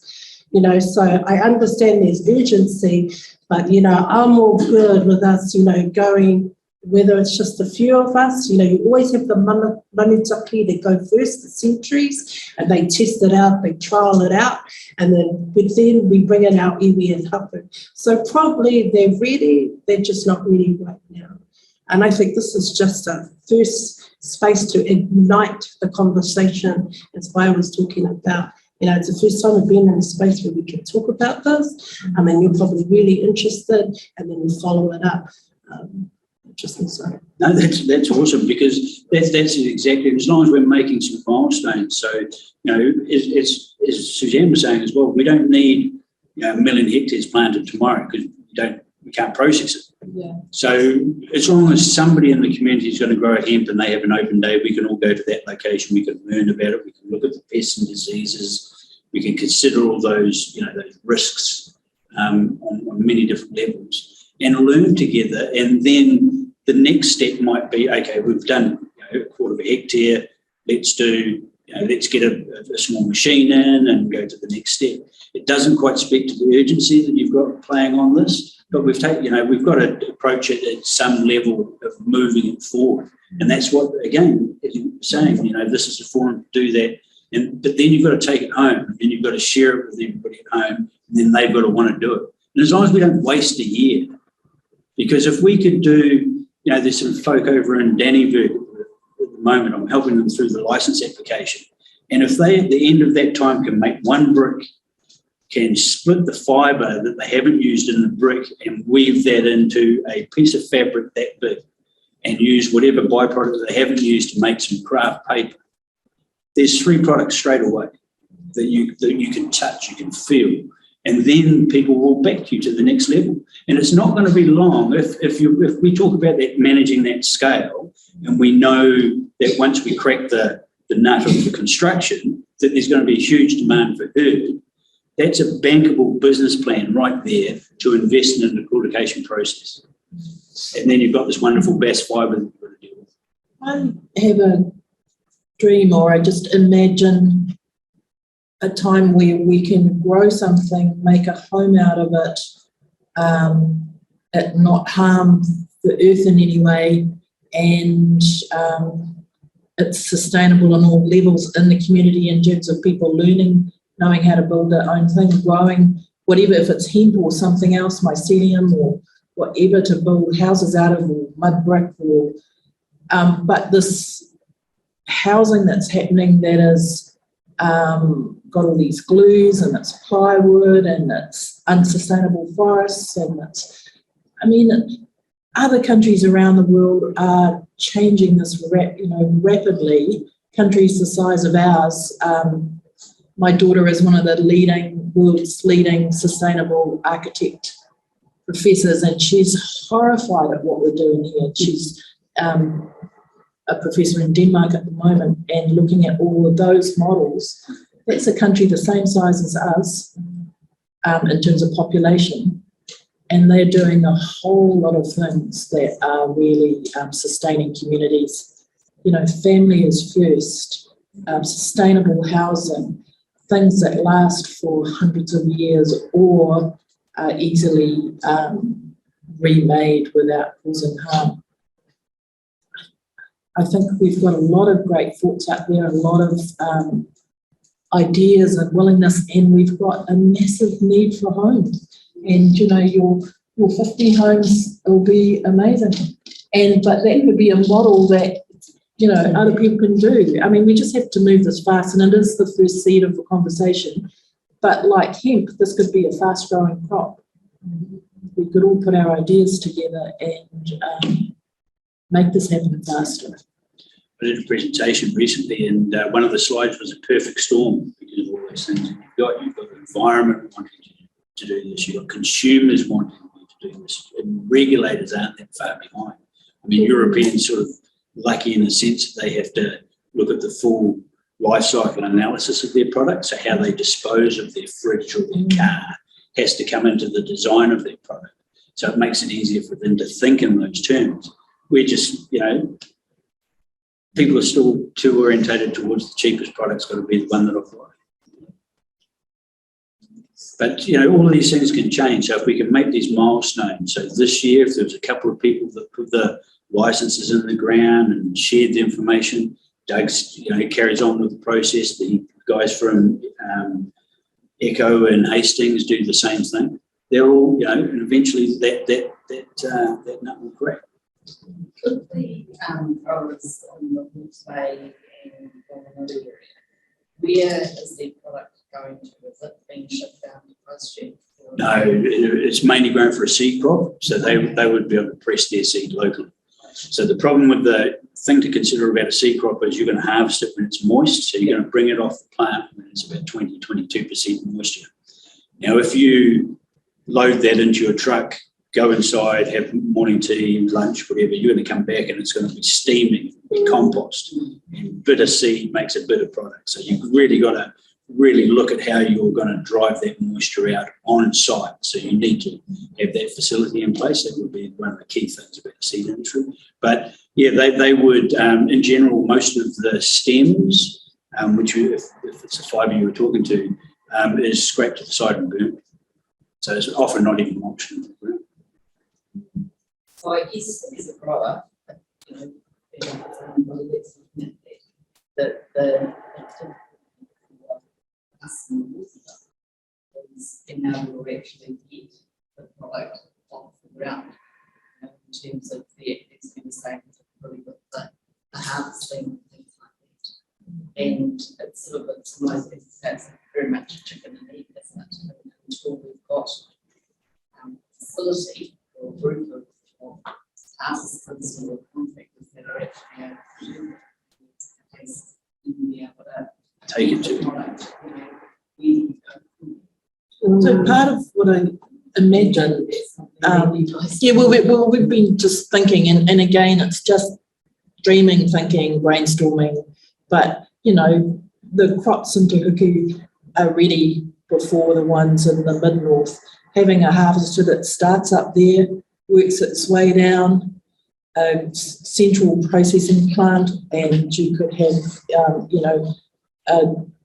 mobile drying mechanisms, you know, those types of things, but everybody working together for an outcome. So you'd need a critical mass of groups that would be enough that you could afford between you the equipment. So I don't think it's hard to do. I think it's just we still not quite of the mentality yet in New Zealand to work together and realise that critical mass, and it's always a little bit like, oh, well, how's it to your advantage or yours? There are things that can be sorted.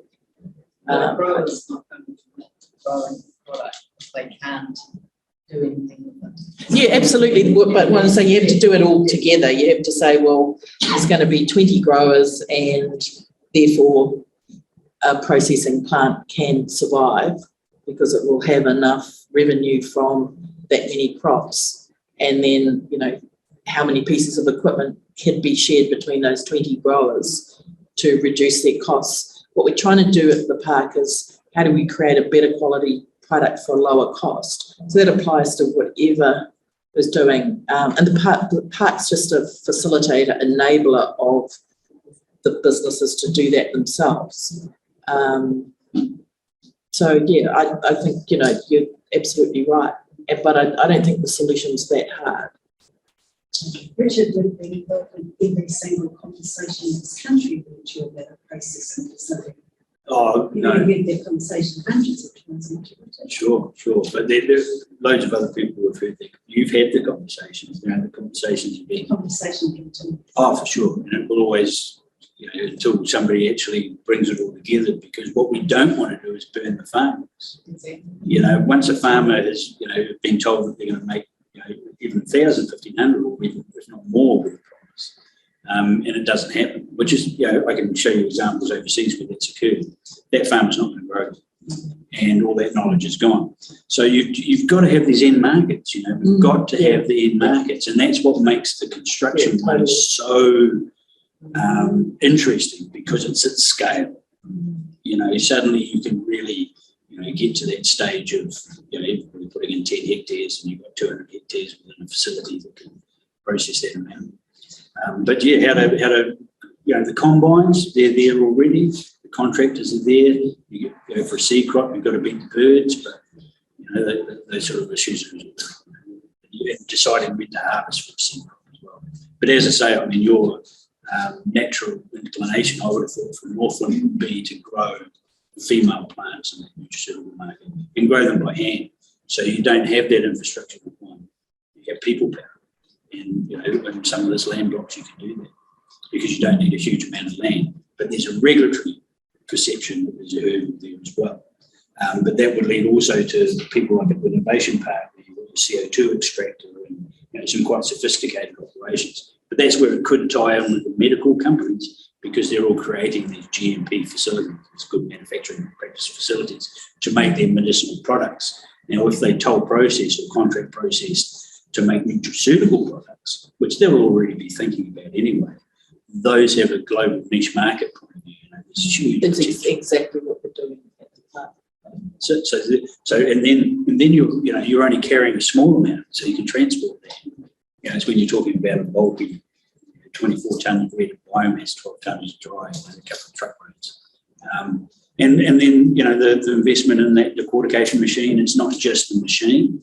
It's got to be put into a building. It's got to have some working capital for a couple of years. You know, you've got to store the hemp or wait, well, the farmer stores it and then sends it to it when it's called for. So there's a lot of moving parts there, but it's not completely undoable especially in those people, you know, in that sense of collaboration as well, and then shares the risk. So yeah, I'm afraid that chicken and egg and cart before the horse just comes up way too often for us. In terms of the license process, It's nowhere near as arduous as the medicinal license, because we don't have the security problems of high THC products. So for $511, including GST, you can apply for a license. It's quite a simple form. You need at least one responsible person. That is the go-to person for the Ministry of Health. Ideally, that person wouldn't have criminal convictions for drug charges or dishonesty. And, you know, again, ideally, they talk about not being within 5 k's of a built-up area. Well, school gets mentioned. Yes, school. but they do have discretion on these things. And probably at this stage they wouldn't be, well, I know they're not very keen on having it on the road for it, so not being visible from the road. But the actual license, 45 days is the turnaround time on target, the KPI. So, it's not a big process as far as compliance go. They keep complicating things. A couple of years ago in there was a need for everybody over 17 on the farm to have a police check. And it's like, you go into these massive potato guys and they say, has the regulations changed? And I say, not really. And they say, not interested. But that's gone now. We've had to take that away. But there are some issues there. But the good thing about it is if you get one license and you do your annual return, which is something that you must do every year as a license holder, then you would be able to extend that license for another 2 years. So you can get 3 years out. At the moment, though, it's not only the $511 because as a first-year grower, it used to be you'd always be asked to do a THC test. And at the moment, we've had some hot THC tests, in my opinion, based on the way we test them. But because of that, the Ministry of Health are now saying just about everybody has to do a THC test. So that's a waste of money in the sense it's a compliance issue. And that could cost you $500 plus just as well. So you can't grow agricultural hemp and have the odd joint. Are you saying that the workers are being tested? Oh, no, that was a requirement that they had for a police check. That's what I got that wrong. Right. No, health and safety might have a problem with that. No, that was just a requirement for a police check, which, as soon as they put it in, it was just so ridiculous that they had to just about immediately turn it out. But that's an example of what we call regulatory creep, which happens quite a lot. So we need to unwind that and get them to interpret the regulations for the industry rather than, from a point of view of a Ministry of Health official who has no idea about something that's happening on the farm. Just one last question. Is there a premium for hemp from From a food point of view, for the seed, there would be, it's for the people that are interested in it, they'll pay slightly more. The problem with the seed, in the sense of supply and demand, imported seed is cheaper than we can produce it here. Because we don't have the varieties, when you look at some of the scale of the Canadian prairies, it's just, tens of thousands of hectares on it. So there's a bit of it. So we do want to support local in that sense. And then we do want to come up with like a brand grown in New Zealand so the consumer can understand that their product is made and grown in New Zealand. But there would always be some sort of premium for organic. And I mean, it suits being organic too, because we don't need a lot of inputs for growing. So well in the way. Some of the other speakers on our tour, especially Bill Quinn, coming from an organic point of view. So keep an eye out for his presentations. Definitely. Well, then because at the moment, most of what we're doing for processing fibre is coming from our seed crop. And our seed crop has gone from being the best possible fibre to making a stem that can hold up a seed head. And so that fibre is now, all those primary and secondary fibres are really, of little or no value for, definitely for an apparel product. It's still a value for a geotextile, on the road matting, weed matting, things like that. And definitely can produce herb. But we'll have specific fibre cultivars. And I'm going to try and get a photo actually of the guys from Canada South back when we did the trials and they grew the Waikato. And there's these two chaps standing in front of a crop that grew in 4 months and it must be sort of 5 metres tall. And some of them are as big as bamboo sort of stems. It's like phenomenal. But then how do you harvest that? But then that becomes a question because if that was full of herd and we could process it, then that would be of interest. And let's get our engineers involved in that space. But let's try and do all of this at the same time that we try to manage all the regulatory things as well to really turn it on so we can make it. Here's a big vision. It's just like to make this idea of making the hemp capital of Aotearoa or the southern hemisphere or whatever. Yeah. The bigger the vision, the more energy that be behind it, and then you just backcast from there. What do you need to get done to get there? That's it. So from our point of view, the next step, if we can get the funding for from the SFFF, is to do what we're calling a strategy reset and capability development. So that'll be a year of, because we want to probably coincide it with the summit that we'll be having in 2023 in Christchurch, and roll it out then. But that'll be working with all the CEOs, working on these strategies, coming up with that way that we can record our industry that fits the government KPIs around climate change and CO2 emissions. Because we know how much carbon is going to be locked up in a plant, because we weigh the biomass of that plant when it goes to the factory for degradation. So the farmer gets paid. And we know the carbon in that plant. So it's, to prove the point around carbon sequestration is a no-brainer. But again, it's all orientated towards forestry. But we want to be a complement to the other primary industries as well. We want to work with wool and apparel. We want to work with the dairy industry as well, growing in a multiple crop rotation. There's a whole issue around feeding animal food. It's another weird situation that we've got going on. When we were allowed to grow and feed hemp seed for human consumption, we lost the ability to feed it to animals. So at the moment, you can't feed animals, and that includes production and companion animals, which is a real, just crazy situation. But that's all because the food code now has a tolerance for THC and CBD, whereas the ACVM, the Agricultural Compound Veterinary Medicines Act, doesn't have any tolerance. So then this is how the argument goes. Now we're arguing about a single molecule. So now they're saying it's got to have no molecules, and we're saying we can't test to no molecules. And they're saying, well, then it fails, so you can't have it. I just have a quick question for Doug.